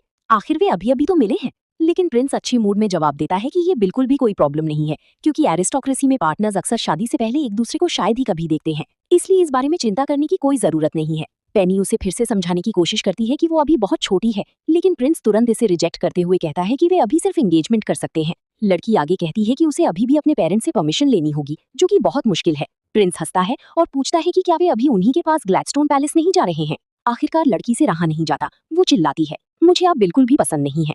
वो अपने घुटनों पर रखी ड्रेस की हिम को अपनी हथेलियों से भींच लेती है। कुछ सेकंड के लिए उनके बीच एक अजीब सी खामोशी छा जाती है। लड़की घबराकर अपने हाथ हिलाती है और माफी मांगती है। सही शब्द ढूंढने की कोशिश करती है। लड़का उसे एक न्यूट्रल लुक देता है और पूछता है कि इससे क्या फर्क पड़ता है। लड़की सरप्राइज से जम जाती है। प्रिंस बोरियत से अपना हाथ हिलाता है और कहता है कि वो उनकी शादी का मतलब बिल्कुल नहीं समझी। एम्पायर में हर 20 साल में एक ऐसा इंसान पैदा होता है जिसे भगवान का ब्लेसिंग मिला हो, हाँ, जो होली पावर से संपन्न हो। उनकी वजह से स्टेट के लोगों को एक उम्मीद मिलती है। यही वजह है कि होली पावर्स किसी भी दूसरे मैजिक से बहुत अलग होती हैं। उन्हें कहीं भी इस्तेमाल किया जा सकता है। अगर ऐसी पावर दूसरे एम्पायर्स के हाथों में चली जाए तो वे इसे इसके सही पर्पस के लिए इस्तेमाल नहीं कर पाएंगे। ये पावर उस स्टेट के निवासियों के लिए केवल ट्रेजेडी और बदकिस्मती लेकर आएगी। इस तरह भगवान के किसी ब्लेस्ड इंसान के साथ शादी करना सिर्फ स्टेबिलिटी बनाए रखने का एक जरिया है। डायलन अपना एक्सप्लेनेशन तब खत्म करता है जब कैरेज को खींच रहे घोड़े पैलेस की दीवारों तक पहुंच जाते हैं। असल में इस शादी का सार एम्पायर के लिए एक पीसफुल लाइफ और स्टेबिलिटी की ताकत को सिक्योर करना है, और इसका इससे कोई लेना देना नहीं है कि वे दोनों एक दूसरे के प्यार में हैं या नहीं। एक चिंतित चेहरे के साथ पेनी उसकी बातें सुनती है। कैरेज शैडो में चली जाती है, जिससे चारों ओर अंधेरा छा जाता है। प्रिंस कहता है कि वो उसे इस फैक्ट के बारे में सोचने और इसे एक्सेप्ट करने के लिए कुछ समय दे सकता है, लेकिन वो उम्मीद करता है कि लड़की समझ गई है कि उसके कहने का क्या मतलब है। उसके चेहरे पर अंधेरा छा जाता है और एक दुखद कड़ी लुक के साथ वो कहता है कि एम्पायर किसी भी ऐसी चीज को अलाउ नहीं करेगा जो उसकी स्टेबिलिटी और हार्मनी को डिस्टर्ब करे। जब सूरज की रोशनी दोबारा कैरेज की खिड़कियों से अंदर आती है तो लड़के का चेहरा तुरंत बदल जाता है। एक जेंटल स्माइल के साथ वो कहता है कि पेनी की नॉर्मल लाइफ का पूरा ख्याल रखा जाएगा, इसलिए उसे बिल्कुल चिंता करने की जरूरत नहीं है। वो प्यार से पूछता है कि क्या सब ठीक है, क्योंकि लड़की पीली दिख रही है। पेनी का मुंह बन जाता है और वो उसे उदासी से देखती है। प्रिंस एक ईवल स्माइल मुस्कुराता है। अंधेरे में उसकी लाल आंखें किसी डेविल जैसी लगती हैं। वो कहता है कि आमतौर पर ऐसा ग्लूमी एटमॉस्फेयर लोगों को डिप्रेस्ड कर देता है। पेनी फिर से अपनी गोद में रखी ड्रेस को भींच लेती है। वो समझ जाती है कि उसके सामने खड़ा ये इंसान उस प्रिंस जैसा बिल्कुल नहीं है जिसे वो जानती थी। पैलेस के गोल्डन गेट्स के सामने अब 2 कैरेजेस खड़ी हैं। लड़की सोचती है कि भले ही गेम में डायलन कभी-कभी क्लेयर के साथ स्ट्रिक्ट हो जाता था, लेकिन ज्यादातर केसेस में वो हमेशा बहुत जेंटल और अटेंटिव रहता था। प्रिंस उसे अपना हाथ देता है और थैंक्स कहता है। पेनी मायूस होकर कैरेज से उतरती है। लड़की साइड में अपने भाई को नोटिस करती है, जो उनकी डायरेक्शन में वापस देख रहा है। प्रिंस उसे चिढ़ाते हुए मुस्कुराता है। वो समझ जाती है कि डायलन के शब्द उसके लिए एक थ्रेट थे, और अगर वो उसे मना करती है तो मोस्ट प्रोबेबली वो जल्दी मर जाएगी और इस सब में दूसरे लोगों को भी इन्वॉल्व कर देगी। पेनी डरते हुए प्रिंस को देखती है। अब वो क्या करे?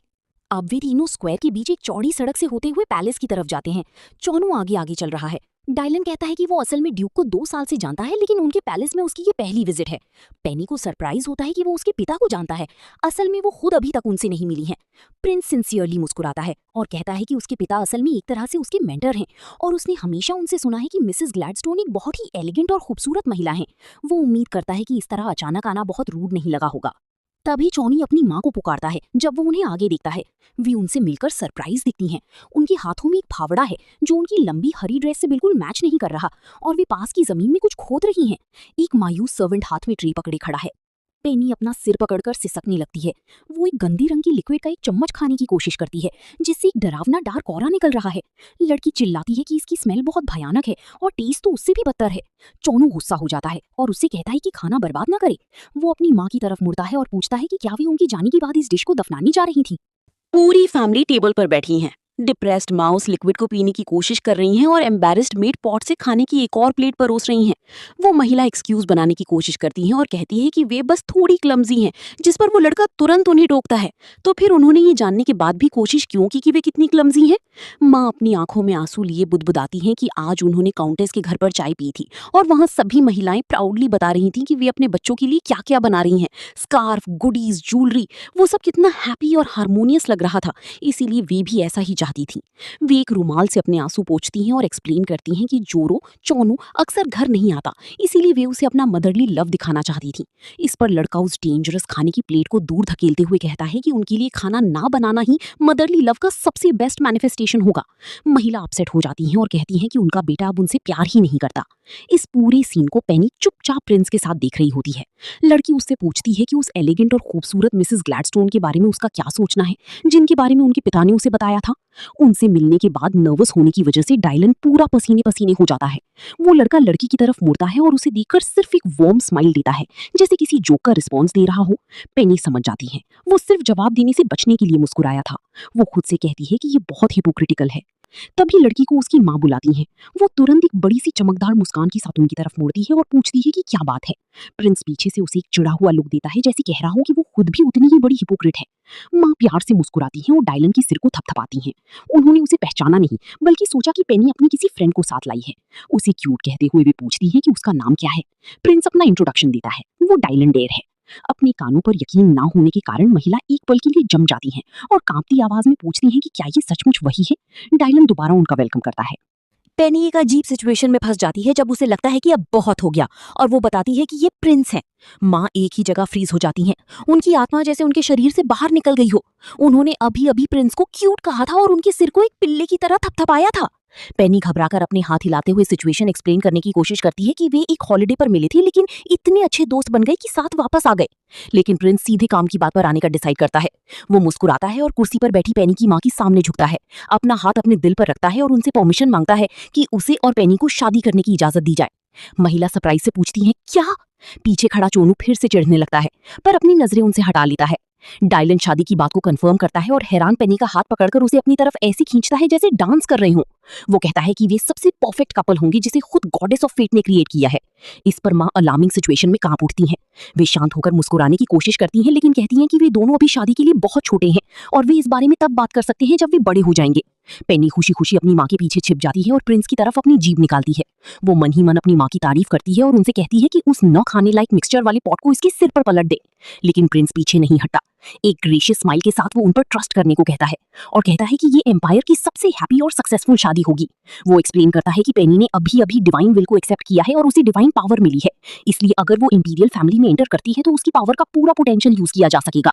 इतनी सारी इन्फॉर्मेशन से माँ का सर चकराने लगता है, लेकिन डायलन कंटिन्यू रखता है कि ये डिप्लोमेसी के लिए भी बहुत यूजफुल होगा। उसने अगले 10 सालों के लिए एक पॉलिटिकल प्लान डेवलप किया है और वो इसे सुना सकता है। आखिरकार माँ से अब और बर्दाश्त नहीं होता और वो चिल्लाती हैं, अपने मुंह को बंद रखो। एक पॉट और कुर्सी को पलटते हुए वो उसे मारने की कोशिश करती हैं और दोहराती हैं कि उन्हें एक शब्द भी समझ नहीं आ रहा और अगर उन्होंने ना कहा है तो उसका मतलब ना ही है। डायलन बड़ी शांति और आसानी से उन हमलों से बच जाता है। वो एक जगह रुकता है और उनसे रुकने और शांत होने के लिए कहता है। वो लड़का उन्हें एक सीरियस लाल आग की तरह डेंजरस चमकता हुआ लुक देता है, लेकिन वो बिल्कुल भी नहीं रुकता। तभी हवा में उछला हुआ वो पॉट नीचे आता है और एक जोरदार क्रैश के साथ सीधे प्रिंस के सिर पर गिर जाता है।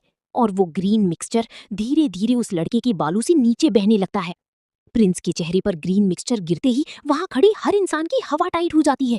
माँ और पेनी डर की मारी अपने मुंह पर हाथ रख लेती हैं और यहाँ तक कि चोनू भी थोड़ा एक्साइटेड दिखने लगता है। सब घबराकर योर मैजेस्टी चिल्लाते हैं। गुस्से की मारी प्रिंस का चेहरा बिल्कुल काला पड़ जाता है। वो एक ओमिनस ब्लैक स्पिरिट की तरह चुपचाप खड़ा रहता है, जबकि वो ग्रीन लिक्विड उसकी ठुड्डी से नीचे टपक रहा होता है। वो अपनी उंगली से एक ड्रॉप पकड़ता है, उसे अपने मुंह तक ले जाता है और टेस्ट करता है। कुछ सेकंड के साइलेंस के बाद वो कहता है, इसका टेस्ट वाकई बहुत भयानक है। बाहर अब शाम हो चुकी है, पैलेस पर धुंध छाई हुई है और गहरी नीली आसमान में सिर्फ एक चमकती हुई खिड़की और पीला चांद ही नजर आ रही है। खिड़की से माँ की एक चिंतित आवाज आती है। वे कह रही हैं कि वो सब बहुत डरावना था, उन्हें लगा था कि रॉयल्टी उन्हें सजा देनी आएगी। पेनी हाथ में कप पकड़े हुए अपनी माँ को दिलासा देती है कि सब ठीक है, वो बिल्कुल गुस्सा नहीं दिख रही थी। उन्हें याद आता है कि उस इंसिडेंट के तुरंत बाद डायलन अपनी सिर से पैन हटाकर उनकी तरफ देखकर मुस्कुराया था और बाथरूम यूज करने के लिए कहा था, क्योंकि वो इस हालत में वापस नहीं जा सकता था। लेकिन ये बात लड़की को थोड़ा परेशान कर रही है। असल में गुस्से का ऐसा जेन्युइन ना होना उसे और भी ज्यादा डरावना और टेरिफाइंग बना देता है। अचानक माँ पूछ बैठती हैं कि प्रिंस ने इतनी जल्दी उसे प्रपोज क्यों किया। लड़की इस सवाल पर अजीब तरह से हिचकिचाने लगती है। माँ गॉसिप की मूड में अपनी बाहें सिकोड़ लेती है और गालों पर हल्की सी लाली और एक बड़ी मुस्कान के साथ पेनी से पूछती है कि क्या वो उसे पसंद करती है। पेनी भी वैसी ही मुस्कान के साथ अजीब तरह से हंसती है और कहती है कि इस बारे में अभी बात ना करे, लेकिन उसके दिमाग में तो चीखें चल रही हैं। मैं उसके जैसे इंसान को कैसे पसंद कर सकती हूँ। वो डिसाइड करती है कि मौका मिलते ही वो उससे बात करेगी। पेनी की आवाज सीरियस हो जाती है। वो गोल्डन ऑर्नामेंट वाली तश्तरी में चाय का कप रखती है और कहती है कि अब कुछ और ज्यादा इंपॉर्टेंट है। लड़की माँ की तरफ एक कॉन्फिडेंट लुक देती है और कहती है कि वो देखना चाहती है कि क्या उसकी डिवाइन पावर माँ की बीमारी को ठीक कर सकती है। माँ तुरंत हैरान रह जाती हैं, पर उसे रीअश्योर करती हैं कि वो ठीक है और उसे इतनी मेहनत करने की जरूरत नहीं है। लेकिन लड़की अपनी सरप्राइज्ड माँ की बाहों में दौड़ जाती है और बड़ी बड़ी आंखों से विनती करते हुए कहती है कि कम से कम एक बार ट्राई तो करने दे। महिला की आंखें फटी की फटी रह जाती हैं। वे दंग हैं कि क्या ये 10 साल की पेनी का मैच्योर बिहेवियर है या उसकी जिद, जैसे वो कुछ जानती हो। माँ रीअश्योर करते हुए मुस्कुराती हैं, लेकिन अपनी भौहें सिकोड़कर विनती करती हैं कि इतनी जल्दी ना करे, क्योंकि पेनी जिद और कॉन्फिडेंस के साथ उनका हाथ पकड़कर उन्हें बेड की तरफ खींचने लगती है। कुछ मिनटों के बाद माँ बेड पर लेटी होती हैं और पेनी उनके बगल में खड़ी उनका हाथ पकड़े हुए एक बड़े इंसान की तरह वार्न करती है कि वो हीलिंग शुरू करने जा रही है। माँ इस माहौल को थोड़ा प्लेफुल बनाने के लिए उसे शरारत से लिटिल डॉक्टर कहती हैं। पेनी अपनी माँ की हथेली को अपने हाथों में भींचती है और उसे अपने माथे से लगा लेती है। एक पल में उसके हाथों से एक वार्म येलो लाइट निकलती है जो लड़की के फोकस चेहरे को रोशन कर देती है और उनके चारों ओर घूमने लगती है। येलो लाइटनिंग धीरे धीरे गायब हो जाती है। पेनी धीरे से अपनी आंखें खोलती है और माँ से पूछती है कि वो कैसा फील कर रही हैं। माँ बंद आंखों से एक सेकंड के लिए सोचती है, फिर मुस्कान के साथ अपना दूसरा हाथ अपने सीने पर रखती हैं और कहती हैं कि ये बहुत कंफर्टेबल है और उनकी बॉडी रिलैक्स फील कर रही है। वो अपनी आंखें खोलने की कोशिश करती हैं, लेकिन पलकें बहुत भारी हैं। माँ कहती हैं कि उन्हें अचानक थोड़ी नींद आ रही है। पेनी कहती है कि कोई बात नहीं, वे सो सकती हैं क्योंकि वो उनके साथ ही रहने वाली है। घड़ी में सुबह होने वाली है। कमरे का अंधेरा धीरे धीरे सुबह की सफेद रोशनी में बदलने लगता है। पेनी अभी भी बेड के बगल में बैठी माँ का हाथ पकड़े हुए है। वो उन्हें एक येलो वार्म ग्लो से भरना जारी रखती है जब तक कि उसकी खुद की सांसें नहीं फूलने लगती। पेनी को फील होता है कि बीमारी जाने का नाम नहीं ले रही है और वो अपनी कैपेबिलिटीज के बिल्कुल किनारे पर है। उसका चेहरा लाल है और आंखें थकी हुई दिख रही हैं। उसने पूरी रात उन्हें हील किया है। अचानक माँ के सीने से पर्पल डार्क मैजिक का एक बॉल निकलता है। उसमें से कुछ सिंबल्स निकलते हैं जो सोती हुई महिला के चारों ओर एक क्रॉस के शेप में घूमने लगते हैं। शॉक्ड पेनी उनका हाथ छोड़ देती है और पीछे हट जाती है। वो अचरज में उन पर्पल सिंबल्स को समझने की कोशिश करती है जब तक कि वे उसे एक तरफ फर्नीचर पर नहीं धकेल देते। लड़की खुद को बचाने के लिए अपने हाथों से ढक लेती है। तभी अचानक सब कुछ रुक जाता है। वो सरप्राइज से अपनी आंखें बड़ी करती है और अपने हाथों को देखती है। उसकी उंगलियां आग के धुएं की तरह काली हो चुकी हैं। लेकिन जैसे ही वो अपने हाथ खोलती है तो पता चलता है कि वो राख नहीं है। काले टुकड़े डार्क मैजिक की तरह उसके हाथों से उड़ते हैं और पूरे कमरे में फैल जाते हैं। लड़की गुस्से में अपने दांत भींचती है और अपनी हथेलियों को मुट्ठी में बंद कर लेती है। वो कोसती है, लेकिन फिर सहम कर नीचे देखने लगती है। कुछ मिनटों के बाद उसे समझ आता है कि इसमें कोई हैरान होने वाली बात नहीं है कि बेस्ट डॉक्टर्स और हीलर्स भी माँ की बीमारी ठीक नहीं कर पा रहे थे। पेनी अपनी माँ की तरफ घूरती है जो अब बेड पर बेहोश सो रही हैं। वे सब बस गलत साइड से कोशिश कर रहे थे। असल में ये कोई बीमारी नहीं है। एक शॉक लुक के साथ वो फिर से अपने दांत भींचती है और अपनी माँ को देखती है। ये कोई बीमारी नहीं, ये तो एक कर्स है। नींद में माँ तड़पने लगती हैं। उनके चेहरे पर थकावट का एक्सप्रेशन है, गाल लाल हैं, वे भारी सांसें ले रही हैं और अपनी मुट्ठियों में कंबल को भींचे हुए हैं। शायद तेज फीवर है। पेनी सोचती है कि उन पर इतना भयानक कर्स किसने लगाया होगा। अपनी करंट स्ट्रेंथ के साथ वो उसे कभी नहीं हरा पाएगी। लड़की चिंता से अपनी माँ को देखती है और कहती है कि उसे उन्हें कुछ बताना है, पर तभी भारी कदमों की आवाज से उसकी बात बीच में ही कट जाती है। ये चोनू है, वो इस पर्टिकुलर टाइम पर क्यों आया? बिना किसी शिष्टाचार के लड़का बड़ा गोल्डन दरवाजा खोलता है और वार्न करता है कि वो अंदर आ रहा है। पेनी घबरा जाती है। उसके हाथ का कालापन इतनी जल्दी जाने वाला नहीं है और वो इस सब का उसे क्या एक्सप्लेनेशन देगी। लड़का कमरे में एंटर करता है और उसे एग्जामिन करता है। उसकी नजरें खुली हुई खिड़कियों पर जाती हैं। वे खुली क्यों हैं? वो खिड़कियां खोलकर क्यों सोती है? पेनी छिपने की कोशिश करती है, लेकिन फर्श पर उसके स्लीपर्स की आवाज बहुत तेज होती है। चोनू तुरंत उस आवाज की तरफ मुड़ता है और अग्रेसिवली पूछता है कि वहां कौन है। पेनी चाय की मेजों वाली एक चौड़ी बालकनी में पत्तों के पीछे कहीं छिप जाती है। वो अपने काले हाथ को अपने सीने से लगा लेती है, पर रियलाइज करती है कि वो अभी उसे इस सब के बारे में नहीं बता सकती। पेनी गुस्से में अपने दांत भींचती है। माँ की तबीयत अचानक और खराब हो गई थी और उसके हाथ डार्क मैजिक के इस्तेमाल से काले पड़ चुके थे। क्या यही वजह है कि गेम में पेनी ने अपने भाई को कभी एक्सेप्ट और अंडरस्टैंड नहीं किया था? वो लड़का गुस्से में कोनों की तरफ भागता रहता है और पूछता है कि वहां कौन है। वो उस खुली बालकनी के पास आता है जहां पेनी छिपी हुई है। लड़की डर के मारे दुबक जाती है, लेकिन अपनी आंखें से कोड़ लेती है। वो सोचती है कि क्या उसे पेड़ के पत्तों के पीछे छिपने का रिस्क लेना चाहिए। चोनू बड़े बालकनी पर बाहर आता है। ग्रे आसमान के शुरुआती कलर्स में अभी भी अंधेरा है, लेकिन सुबह होने वाली है। खुले दरवाजे से कमरे की रोशनी ही इकलौती चीज है जो लड़की की नजर को रोशन कर रही है। वो एक सेकंड के लिए सोचता है कि क्या उसने हार मान ली है। शायद उसके इंस्टिंक्ट्स बहुत ज्यादा सेंसिटिव हो गए हैं। इसी बीच पेनी बालकनी से बहुत पीछे जा चुकी है। वो नीचे पेड़ से उतर चुकी है और अब जमीन से कई मीटर ऊपर लटकी हुई है, अपने हाथों से पेड़ के तने को पकड़े हुए। वो खुद को ठीक एक चमकदार खुली खिड़की के सामने पाती है। उसकी सांसें भारी हैं और वो कांप रही है। उसकी छोटी हथेलियों के लिए अपने पूरे शरीर को संभालना मुश्किल होता जा रहा था। खिड़की से आती येलो लाइट लड़की के चेहरे को रोशन करती है और पेनी तुरंत टेंस हो जाती है। वो इसे देखकर शॉक्ड है। एक मुसीबत जाती नहीं कि दूसरी आ जाती है। लड़की खौफ से सोचती है। ठीक उसकी आंखों के सामने एक बड़ा सा बाथरूम है जहां डायलन लेटा हुआ है। उसके गीले बाल उसके कंधों पर गिरे हैं, उसके शरीर को घेरे हुए हैं और नीले पानी में कहीं छिपे हैं। जैसे कुछ फील हुआ हो, वो अपना सिर खिड़की की तरफ घुमाता है और शौक में अपनी आंखें खोलता है। वो देखता है कि पेनी पेड़ के तने को पकड़ी जमीन के ऊपर लटकी हुई है और शर्म से लाल होकर सीधे उसे ही घूर रही है। डायलन उसका नाम पुकारता है और कंफ्यूजन में पूछता है कि वो क्या कर रही है। लड़की कांप उठती है। वो पूरी तरह भूल गई थी कि ठीक नीचे एक बाथटब है। पेनी और ज्यादा एम्बैरेस होते हुए पूछती है कि क्या वो उस पर यकीन करेगा अगर वो कहे कि उसे चांद देखना पसंद है। लेकिन असल में लड़की का चेहरा सीधे डायलन की खिड़की की तरफ है। चांद तो उसके पीछे कहीं दूर है, बल्कि वो उसके बाथटब की व्यू को एंजॉय कर रही है। लड़का जवाब में एक स्केप्टिकल लुक देता है। वो पूछता है कि क्या वो वाकई इतने अजीब पोजीशन में चांद देख रही है। एक सेकंड में वो एम्बैरेसमेंट में खुद को तने पर खरोंच लेती है, लेकिन फिर भी चांद की तरफ मुड़ते हुए कहती है कि आज ये बहुत खूबसूरत है। वो असल में लकी थी कि आज कम से कम चांद दिखाई दे रहा था, वरना ये और भी ज्यादा ऑकवर्ड हो जाता। डायलन मजाक उड़ाते हुए कहता है कि लेडी ग्लैडस्टोन का सुबह सुबह नाइट गाउन में पेड़ पर चढ़कर चांद देखना आम लोगों की समझ से बाहर है। लड़की चिढ़ जाती है और कहती है कि ये उसका बिजनेस नहीं है। लड़का फिर से एक सिनिकल कंफ्यूज्ड लुक देता है और पूछता है कि क्या उसे उसके लिए किसी को बुलाने की जरूरत है। लड़की मुंह बनाती है पर जवाब देती है कि अभी नहीं, ये बहुत एम्बैरेसिंग है। लेकिन रियलिटी में वो नर्वस होकर सोचती है कि जब तक उसके हाथों के निशान गायब नहीं हो जाते उसे वहीं रुकना चाहिए। लड़का उससे मुंह फेर लेता है। वे दोनों चुपचाप एक दूसरे की तरफ पीठ किए खड़े रहते हैं जब तक कि लड़की खामोशी तोड़ने का डिसीजन नहीं लेती। वो उसे उसके टाइटल से बुलाती है और पूछती है कि क्या वो एक सवाल पूछ सकती है। वो चांद से नजरें हटाती है और उदासी से अपने लटकते पैरों को देखती है। पेनी पूछती है, अगर किसी को भगवान की पावर का ब्लेसिंग मिला हो पर वो असल में ग्लैडस्टोन की बेटी ना हो बल्कि एक ऑर्डिनरी सिंपल इंसान हो, तो क्या तब भी प्रिंस उसे इसी मेथड का इस्तेमाल करके शादी के लिए फोर्स करते? उसकी मेमोरी में पर्पल बालों वाली लड़की का सिलहूट उभरता है, गेम की मेन कैरेक्टर। क्या वो क्लेयर को भी इसी तरह फोर्स करता? डायलन की आंखें सरप्राइज से बड़ी हो जाती हैं। कुछ सेकंड के बाद वो स्केप्टिकली पूछता है कि क्या उसे लगता है कि वो पेनी के एरिस्टोक्रेटिक स्टेटस की तरफ अट्रैक्टेड है। कंफ्यूज्ड होकर लड़की सोचती है, नहीं, ऐसा इसलिए है क्योंकि उसने गेम में क्लेयर को अपनी तरह शादी के लिए फोर्स नहीं किया था। लड़का एक पिंक ग्लास की बोतल उठाता है और पेनी को दिखाता है। वो उसे बाथरूम की शेल्फ पर पाता है और पूछता है कि क्या वो जानती है कि ये क्या है। लड़की जवाब देती है कि ये हेयर ऑयल है और उसने सुना है कि इसे ईस्ट में कहीं किसी कीमती स्पाइस से बनाया जाता है। डायलन एग्री करता है, लेकिन कहता है कि मार्केट में इसकी कीमत लगभग 17 कॉपिक्स पर बॉटल है। वो बॉटल को खिड़की पर रखता है और पूछता है कि क्या वो जानती है कि एक ऑर्डिनरी इंसान हर साल कितना खर्च करता है। पेनी बिना सोचे तुरंत जवाब देती है, 10 पेनी। डायलन चुप हो जाता है, फिर पूछता है कि उसके ख्याल से क्या रीजन है कि एरिस्टोक्रेट्स इतनी लग्जरी में रह पाते हैं। क्या ये उनका वंशावली है, लाइफ एक्सपीरियंस है या जन्म से मिला स्टेटस? पेनी जवाब देती है कि उसे लगता है कि वे बस लकी हैं। जबकि आम लोगों के बच्चे काम में बिजी रहते हैं, गरीबी में जीते हैं और बुली किए जाते हैं, वहीं अच्छे परिवारों में पैदा हुए बच्चे जैसे डायलन और वो बिना कुछ किए भी एक अमीर और पीसफुल लाइफ जी सकते हैं। लेकिन उसने कभी नहीं माना कि एरिस्टोक्रेट्स को इसे ग्रांटेड लेना चाहिए। इसके बजाय जब उन्हें कुछ मिलता है तो उन्हें हमेशा एक कीमत चुकानी पड़ती है, जैसे बिना प्यार की शादी पूरी जिंदगी अमीर रहने की कीमत है। उसके दिमाग में एक पिक्चर आती है जहां वो शादी के कपड़ों में फूलों के साथ डायलन के साथ क्राउन के नीचे चल रही हैं, लेकिन दोनों के चेहरे सैड और उदासीन है।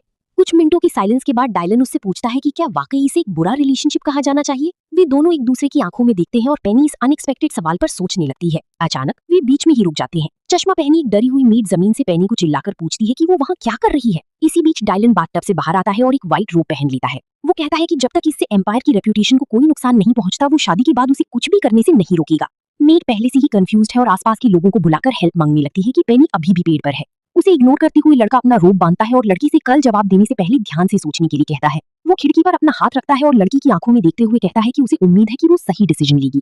कुछ मिनटों के लिए एक ऑकवर्ड साइलेंस छा जाता है। कंफ्यूज्ड होकर डायलन पूछता है कि क्या वो हमेशा दूसरों को कपड़े बदलते हुए देखती है। पेनी अग्री करती है। वो आगे कहती है कि उसे अचानक ऐसा लगा जैसे प्रिंस इतना बुरा भी नहीं है। वो सरप्राइज्ड है। पेनी एक रैली की इमेजिनेशन करती है जहां सर्वहारा के रिप्रेजेंटेटिव्स रेड फ्लैग्स के साथ वर्किंग क्लास के लिए खड़े होने और 996 सिस्टम को खत्म करने की डिमांड कर रहे हैं। वर्किंग डे सुबह 9 बजे शुरू होता है, रात 9 बजे खत्म होता है और ऐसा हफ्ते में 6 दिन चलता है। पेनी कंफ्यूज चेहरे के साथ कहती है कि ये सब असल में उसके लिए बहुत डरावना है और वो बहुत अजीब फील कर रही है, लेकिन अचानक उसे एक बड़ी राहत महसूस हुई है। डायलन उसे सरप्राइज से देखता है। हवा उनके लंबे बालों और पत्तों को उड़ा रही है। वो कहती है कि जब तक वो एक बेवकूफ लड़का है, चीजें अभी भी बदली जा सकती हैं। लड़की कहती है कि एरिस्टोक्रेट्स लग्जरी में जीते हैं जबकि ऑर्डिनरी लोग बिना थके काम करते हैं, लेकिन साथ ही वे एक शांत और हैप्पी लाइफ सिर्फ एरिस्टोक्रेट्स की वजह से ही अफोर्ड कर पाते हैं। एक कॉन्फिडेंट लुक के साथ वो कहती है कि उसे लगता है कि आम लोगों और एरिस्टोक्रेट्स में वास्तव में कोई डिफरेंस नहीं है, लेकिन एरिस्टोक्रेसी खुद को स्ट्रॉन्गर मानती है और इसलिए कमजोर लोगों पर प्रेशर डालती है। लड़का खिड़की से शॉक में उसे देखता रहता है। वो कंटिन्यू रखती है, असल में एक एरिस्टोक्रेट के रूप में अपनी ड्यूटी पूरी करने के और भी कई तरीके हैं और ये सिर्फ शादी नहीं है। लड़की अपना हाथ आगे बढ़ाती है और अपनी उंगलियों को सूरज की किरणों के नीचे लाती है। काली कर्स अरोजन पहले ही गायब हो चुकी है। वो कहती है कि उसे लगता है कि डिवाइन पावर का इस्तेमाल वास्तव में एम्पायर के इंटरेस्ट में किया जाना चाहिए, लेकिन दूसरी तरफ उसे यकीन है कि प्रिंस हर उस इंसान की तरफ मदद का हाथ बढ़ा पाएगा जिसे इसकी जरूरत है। डायलन कुछ और सेकंड के लिए उसे सरप्राइज से देखता है, लेकिन इन शब्दों के बाद उसके चेहरे पर तुरंत एक शरारती मुस्कान आ जाती है और वो पूछता है कि क्या वो उस पर ट्रस्ट कर सकता है। लड़की कुछ सेकंड के लिए शांत हो जाती है और फिर गिल्टी फील करते हुए मुस्कुराती है और मानती है कि असल में उसे एम्परर की पावर की भी जरूरत है। हालांकि अभी ये उसके मुंह से बहुत सच नहीं लग रहा है। वो खुद को प्रोटेक्ट करने की कोशिश में नर्वस होकर अपने हाथ हिलाती है। डायलन उसे देखता है, फिर अपनी हथेली को अपने होठों पर दबाता है और उस पर जोर जोर से हंसने लगता है। ये प्रोबेबली पहली बार है जब उसने अपनी इमोशंस को इतने नेचुरल और ऑनेस्ट तरीके से शो किया है। उसके पीछे खड़ी लड़की गुस्से में मुंह फुला लेती है। लड़का हंसना बंद करता है और उसे चीयरफुल लुक के साथ देखता है। वो अपना हाथ उसकी ठुड्डी पर रखता है और धीरे से कहता है कि पेनी वाकई उससे कहीं ज्यादा इंटरेस्टिंग निकली जितना उसने सोचा था। लड़की गुस्से में उसे अपनी मुट्ठी से डराती है और पूछती है कि क्या इसका मतलब ये है कि डायलन उससे अग्री करता है। डायलन अचानक लड़की के करीब आता है और खिड़की से बाहर झांकता है, अपने शरीर को खिड़की पर टिकाते हुए।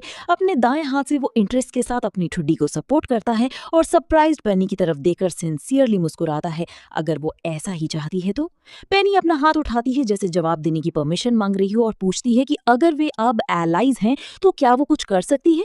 वो लड़का हामी भरता है। तभी अचानक वो प्रिंस के चेहरे के करीब आती है और अपनी इंडेक्स फिंगर से उसके माथे पर मारती है, जिससे वो थोड़ा पीछे हट जाता है। अपना पूरा इरिटेशन निकालते हुए वो शिकायत करती है कि डायलन बड़ा होकर बेहद नार्सिसिस्टिक बन रहा है।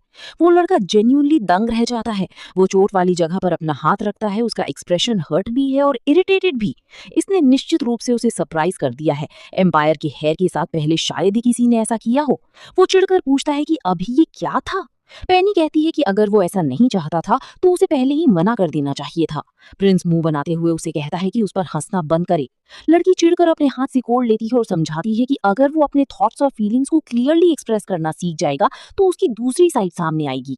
वो उस नासमझ लड़के से ऐसे बात करना जारी रखती है जैसे वो कुछ जानती हो और आगे कहती है तब डायलन के पास डेफिनेटली कोई ऐसा इंसान होगा जो उसे प्यार करे। वो उसे एक ब्लैंक चेहरे के साथ देखता है।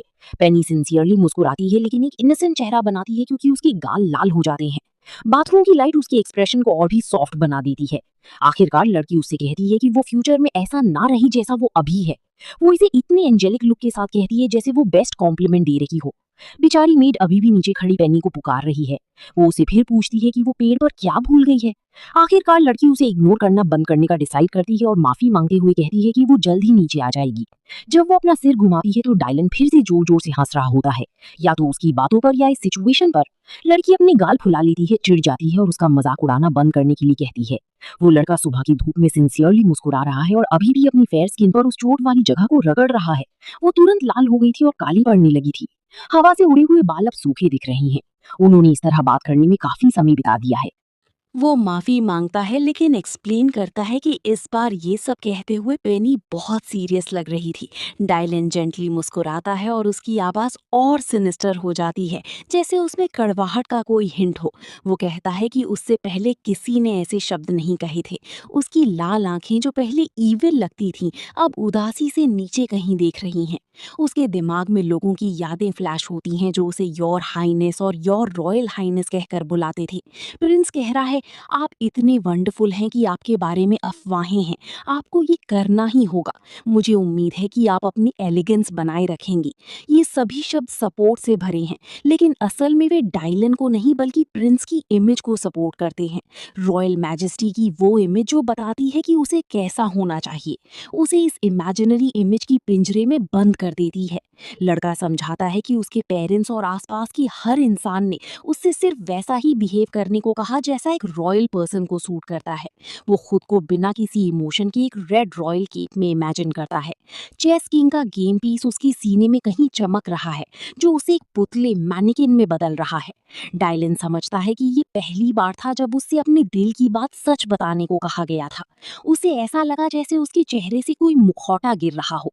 एक परोपकारी मुस्कान के साथ लड़का पेनी की तरफ झुकता है और पूछता है कि क्या वो सच सुनना चाहती है।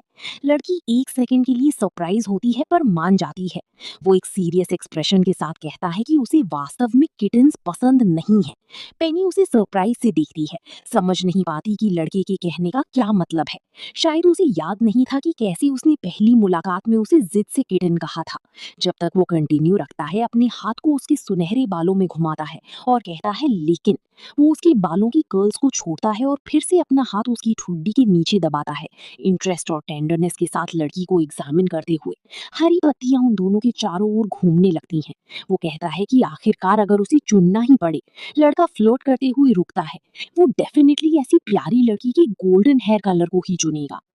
सड़क पर अब देर सुबह हो चुकी है। नीला आसमान एरिस्टोक्रेट्स, प्राचीन इमारतों, लोगों और प्रिंस की हरी कैरेट से भरी बिजी सड़क को रोशन कर रहा है। पेनी मेड का हाथ पकड़कर उसमें से बाहर आती है। उसने अपना नाइट गाउन बदलकर एक बड़ा एलिगेंट पिंक ड्रेस पहन लिया है।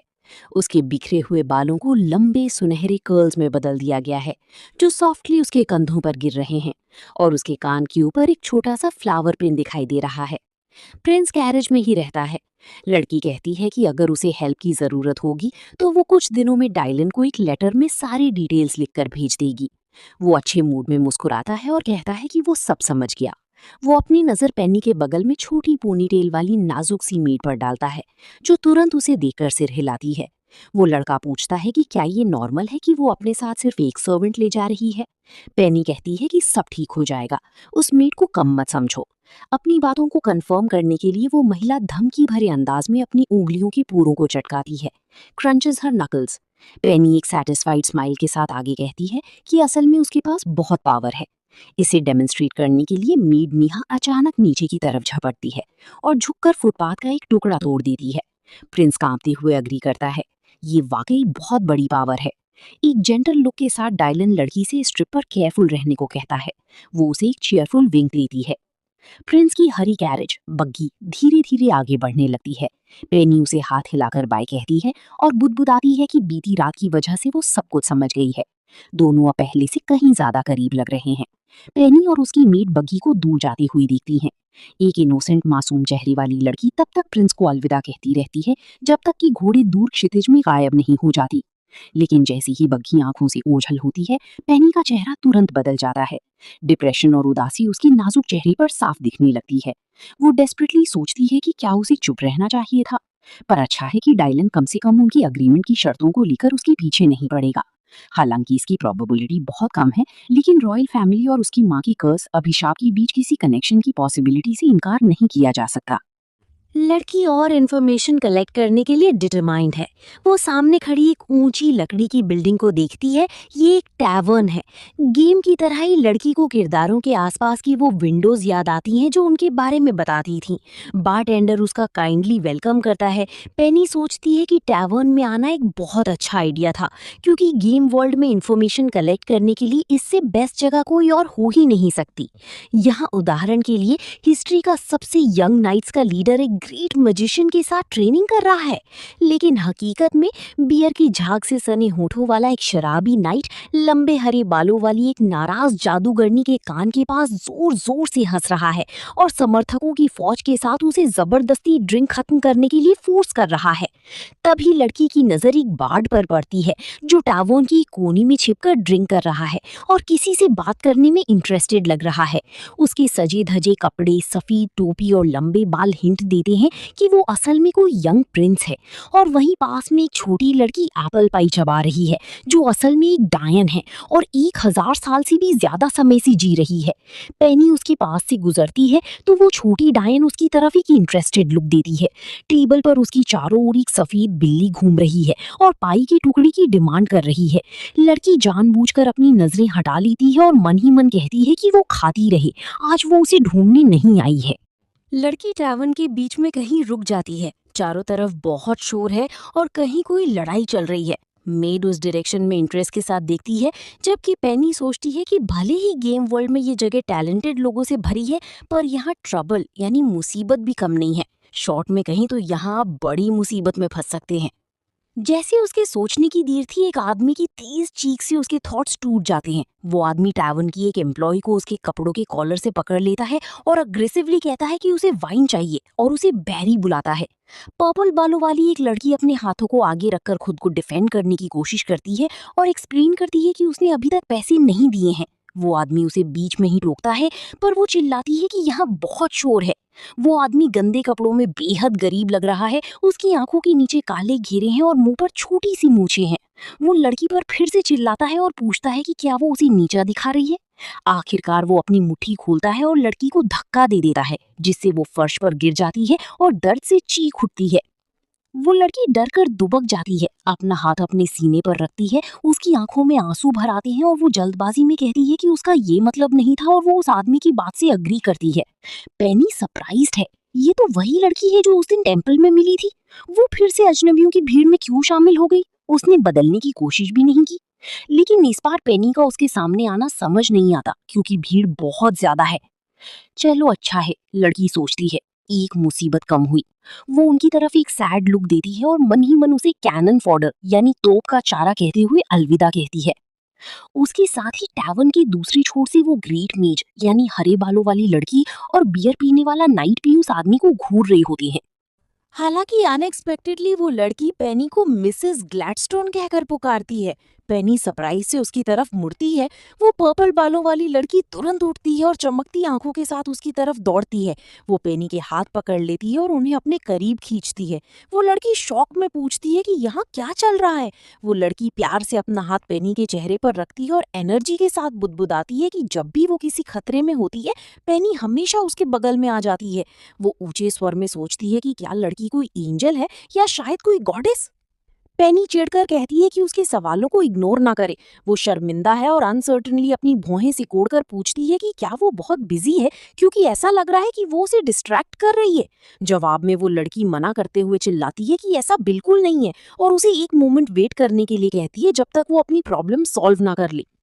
वो अपने पति की तरफ मुड़ती है। वो आदमी स्मगलिंग वाली मुस्कान के साथ कहता है कि अगर वो अपने घुटनों पर बैठकर भीख मांगेगी तो वो उसे माफ करने के बारे में सोचेगा। लेकिन तभी उसका चेहरा अचानक डर से पीला पड़ जाता है और वो शॉक में चीख उठता है। एक चाकू की ब्लेड ठीक उसकी दोनों आंखों के बीच टिकी हुई थी। खाली पागल आंखों के साथ वो लड़की टेबल पर अपना हाथ टिकाकर अपने पति के ऊपर खौफनाक तरीके से मंडरा रही थी। उसके हाथ में एक चाकू था जिसे वो उदासीनता से उसकी तरफ लहरा रही थी। एक पागल शांत आवाज में वो माफी मांगती है और उससे कहती है, अब मेरे पास एक बहुत बहुत इंपॉर्टेंट पर्सन है जिसे छोड़ा नहीं जा सकता और जिसे एक्सेप्ट करना ही होगा। तो क्या आप इस टैवर्न से थोड़ा जल्दी बाहर जा सकते हैं? वो आदमी तुरंत माफी मांगता है और शर्म के मारे दरवाजे की तरफ भागने लगता है। पेनी चिंता से उसे दहलीज पार करते हुए देखती है। इसी बीच पर्पल बालों वाली लड़की लापरवाही से चाकू छिपा लेती है। पेनी खौफ से उस लड़की को देखती है और सोचती है कि ये कितनी डरावनी है। लड़की की आवाज तुरंत शांत हो जाती है। वो धीरे से पेनी का हाथ फिर से छूती है और हेलो कहती है, ये बताते हुए कि वो मिसेस ग्लैडस्टोन को दोबारा देखकर बहुत खुश है। उसका चेहरा बदल जाता है, उसकी नीली आंखों में तारीफ चमकने लगती है और उसके गाल फिर से लाली से भर जाते हैं। वो अजीब तरह से अपने हाथों को बांधती है, उन्हें अपने सीने पर दबाती है और प्यार में आह भरते हुए कहती है कि शायद उनकी मुलाकातें असली फेट यानी भाग्य की वजह से हुई हैं। हवा उसकी ड्रेस और पर्पल बालों को उड़ा रही है और उसकी ऑरा में छोटे छोटे दिल उड़ते हुए दिख रहे हैं। पेनी विजिबली टेंस है और उसका चेहरा नीला पड़ रहा है। कुछ तो गड़बड़ हो गई है। टेबल पर पाई के टुकड़े और एक कुकी वाली प्लेट रखी है। लड़की माफी मांगती है कि उसे ही गेस्ट को डिनर ट्रीट देना चाहिए था। पेनी जवाब देती है कि कोई बात नहीं, वो ठीक है। लड़कियां एक बड़े हॉल में बैठी हैं जो कई टेबल वाले डाइनिंग रूम जैसा दिखता है। आज वहां काफी लोग हैं। पेनी सोचती है कि ये कहना आसान है जब तक कि वो लड़की फिर से चाकू न उठा ले। वो थोड़ा हकलाते हुए उसे फिर से मिसेस ग्लैडस्टोन बुलाती है। पेनी उसे बीच में ही रोकती है और शांति से कहती है कि वो उसे सिर्फ उसके फर्स्ट नेम से बुलाए, आखिर वे दोनों एक ही उम्र के हैं। वो लड़की तुरंत नर्वस होने लगती है और कहती है कि वो ऐसा करने की हिम्मत नहीं कर सकती। एक्साइटेड होकर वो लड़की सोचती है कि क्या सिर्फ दूसरी मुलाकात में ही उसे नाम से बुलाना ठीक होगा और उनके लिए इस प्रपोजल का क्या मतलब है। ये बात अचानक उसके अंदर एक अजीब सी फैंटेसी यानी कल्पना को ट्रिगर कर देती है। शर्म से लाल पेनी उसके ऊपर झुकती है और अपनी उंगलियों को उसके होठों पर घुमाती है। वो ड्रीमी आंखों से उसकी तरफ देखती है और धीरे से पूछती है कि क्या वो उसे कुछ पूछ सकती है। लड़की तुरंत एम्बैरेस हो जाती है पर जल्दी से इन थॉट्स को झटक देती है। ये ऐसे काम नहीं करेगा, वे अभी बहुत छोटे हैं। अगली फैंटेसी में वो खुद को और पेनी को बड़े होकर वेडिंग ड्रेसेस में इमेजिन करती है। क्लेयर की दूसरी फैंटेसी। वो हाथ में पिंक रोजेस का बुके पकड़े हुए है और पेनी उसकी पीठ से टिकी हुई है और अपने होठों को उसके कान पर दबा रही है। वो उसके कान में कुछ सुखद फुसफुसा रही है, थोड़ा शर्माते हुए, और डांस की तरह लड़की की हथेली को अपने बाएं हाथ से भींच रही है। वो सोचती है कि शादी के लिए अभी वेट करना होगा। वो इमोशन से चिल्ला उठती है। वो ड्रीमी होकर अपना हाथ उठाती है और पूछती है कि क्या वो सचमुच ऐसा कर सकती है। पेनी ऐसी रिएक्शन से डर जाती है। क्या उसने कुछ अजीब कह दिया? तभी उसे रियलाइज होता है कि वो अभी तक पर्पल बालों वाली लड़की का नाम नहीं जानती, इसलिए वो तुरंत उससे उसका नाम पूछती है। लड़की सरप्राइज होती है और तुरंत अपना इंट्रोडक्शन देने के लिए जल्दी करती है। वो अपने दाएं हाथ से ड्रेस की हेम को पकड़ती है, अपना बायां हाथ अपने दिल पर रखती है और एक असली एरिस्टोक्रेट की तरह झुकती है। चमकती आंखों और एक चार्मिंग गुड़िया जैसे चेहरे के साथ वो अनाउंस करती है, मेरा नाम क्लेयर है, क्लेयर रॉड्रिगेज। पेनी बिना कुछ बोले उसे घूरती रह जाती है और कुछ सेकंड के लिए बिल्कुल सन हो जाती है। आखिरकार वो उसके नाम पर सवाल करती है, ये सोचती हुई कि कहीं उसने गलत तो नहीं सुना। लड़की फिर से कहती है कि उसका नाम क्लेयर है। पेनी जैसे स्पेस से बाहर गिर जाती है। उसकी पथराई आंखें लड़की के पार कहीं देख रही हैं। वो ऊंचे स्वर में कहती है कि उसका नाम बहुत खूबसूरत है, पर चाय का कप पकड़े उसका हाथ बेरहमी से कांपने लगता है। उसके दिमाग में बस एक ही बात घूम रही है, मैं तो एक लाश हूँ। चूंकि गेम के सभी कार्ड्स पर मेन कैरेक्टर हमेशा एक रिप्लेसमेंट के रोल में होती थी, वो या तो प्लेयर की तरफ पीठ करके खड़ी होती थी या उसका चेहरा ब्लर होता था, इसीलिए वो उसे पहचान नहीं पाई थी। लेकिन वो तो इस गेम की मेन कैरेक्टर है। पेनी शॉक में अपना सर पकड़ लेती है। उसी गेम के सीन्स याद आते हैं। क्लेयर चोनू के साथ मुस्कुरा रही है, डायलन जेंटली उसका हाथ पकड़े हुए है और ग्रे बालों वाला एक आदमी जिसकी आंख पर पैच है उसे प्रोटेक्ट करने के लिए अपने सीने से लगाए हुए है। लड़की एक्साइटेड होकर सोचती है कि हाँ, अब समझ आया कि जब भी वो पेनी से मिलती थी वो हमेशा किसी न किसी अनप्लेजेंट सिचुएशन में क्यों फंस जाती थी, पर हमेशा कोई ना कोई पास होता था जो उसे बचा लेता था। वो गेम की कैरेक्टर है और एडवेंचर्स में फंसना ही उसका मेन कैरेक्टर ट्रेट गुण है। अब मैं क्या करूं? पेनी कंफ्यूजन में सोचती है। वो डिसाइड करती है कि सबसे बेस्ट यही होगा कि वो कहे कि उसे कोई जरूरी काम है और वहां से भाग जाए। लड़की टेबल पर अपने हाथ रखती है और नर्वस होकर बोलना शुरू करती है। क्लेयर तुरंत उसे बीच में ही रोक देती है। वो पूछती है कि क्या वो ठीक है, क्योंकि लड़की की तबीयत कुछ ठीक नहीं लग रही। आखिरकार क्लेयर शर्माते हुए अपनी आंखें नीची कर लेती है और अपने हाथ अपनी पीठ पीछे छिपा लेती है। वो शर्मिंदा है पर उदासी से कहती है कि बेशक पेनी को उसके साथ खाना खाना अच्छा नहीं लग रहा होगा। आखिर वो जनता के बीच से एक ऑर्डिनरी इंसान है। शादी के उन साहसी सपनों का एक भी निशान उसके चेहरे पर नहीं बचा था। पेनी तुरंत जल्दी भागने का अपना प्लान भूल जाती है। वो लड़की के सैड थॉट्स को डिनाई करती है और कहती है कि सब ठीक है और डिश वाकई बहुत टेस्टी है। इसे कंफर्म करने के लिए पेनी एक चम्मच उठाती है और जल्दी जल्दी खाना अपने मुंह में ठूसने लगती है। उसके बगल में क्लेयर जैसे खिल उठती है, तालियां बजाती है और कहती है कि वो ये सुनकर बहुत खुश है। लड़की सोचती है कि शायद क्लेयर के साथ अच्छे रिलेशन बनाना फायदेमंद होगा। आखिर गेम में मेन कैरेक्टर आमतौर पर टैलेंटेड लोगों से घिरी रहती थी। वो उससे इस बारे में पूछ सकती है। तभी एक वेटर उनके पास आता है और टेबल पर उनके द्वारा ऑर्डर की गई फ्रूट्स की प्लेट रखता है। क्लेयर तुरंत वेटर से प्लेट में से मैंगो को किसी दूसरे फ्रूट से रिप्लेस करने के लिए कहती है, क्योंकि पेनी को इससे एलर्जी है। सरप्राइज होकर लड़की पूछती है कि उसे इस बारे में कैसे पता। वो एक्साइटेड होकर समझाती है कि उसके एक पड़ोसी ने उसे बताया था, जो यहाँ से ज्यादा दूर नहीं रहता, और वो मिस्टर ग्लैडस्टोन, पेनी के बड़े भाई का स्टूडेंट है। लड़की को तुरंत वो लड़का याद आता है जिसने चोनू के साथ ट्रेनिंग की थी। क्लेयर एक्साइटेड होकर अपने हाथ जोड़ती है और घुटनों पर रख लेती है, पर शर्माते हुए कहती है कि एक ऑर्डिनरी सिटीजन होने के नाते वो अभी भी नहीं जानती कि उसे एक नाइट के रूप में क्यों चुना गया था। पेनी अपनी चाय की चुस्की लेती है और समझाती है कि उसे याद है कि हेलेन ने एक लड़के का मेंशन किया था जिसकी एक आंख गायब थी और उसके पेरेंट्स उसका ऑपरेशन अफोर्ड नहीं कर सकते थे। इसलिए चोनू ने एक एक्सेप्शन किया और उसे एक दोस्त से ले लिया। असल में वो एक ऑर्डिनरी चैरिटी थी। क्लेयर की आंखें उम्मीद से चमक उठती हैं। वो प्रार्थना में अपने हाथ जोड़ती है और एक्साइटेड होकर शर्माते हुए पूछती है, क्या इसका मतलब ये है कि अगर मैं अपनी एक आंख खो दूं तो मैं भी मिसेस पेनी के साथ रह सकती हूँ? पेनी खौफ खा जाती है कि क्लेयर को मजाक में भी ऐसी बातें नहीं कहनी चाहिए। वो नर्वस होकर सोचती है कि इसके साथ क्या प्रॉब्लम है। पेनी एक ऐसे सर्वर की इमेजिनेशन करती है जहां अलग अलग कॉस्ट्यूम्स, हेयर स्टाइल्स और पोजेस में हजारों क्लेयर कैरेक्टर्स भरे पड़े हैं। ओरिजिनल गेम में क्लेयर को प्लेयर्स की सुविधा के लिए क्रिएट किया गया था। वो इनोसेंट, काइंड, ब्रेव और एजुकेटेड है। क्या वे सचमुच चाहते हैं कि पेनी इस बात पर यकीन करे कि उसके सामने खड़ी लड़की वही सेम मेन कैरेक्टर है?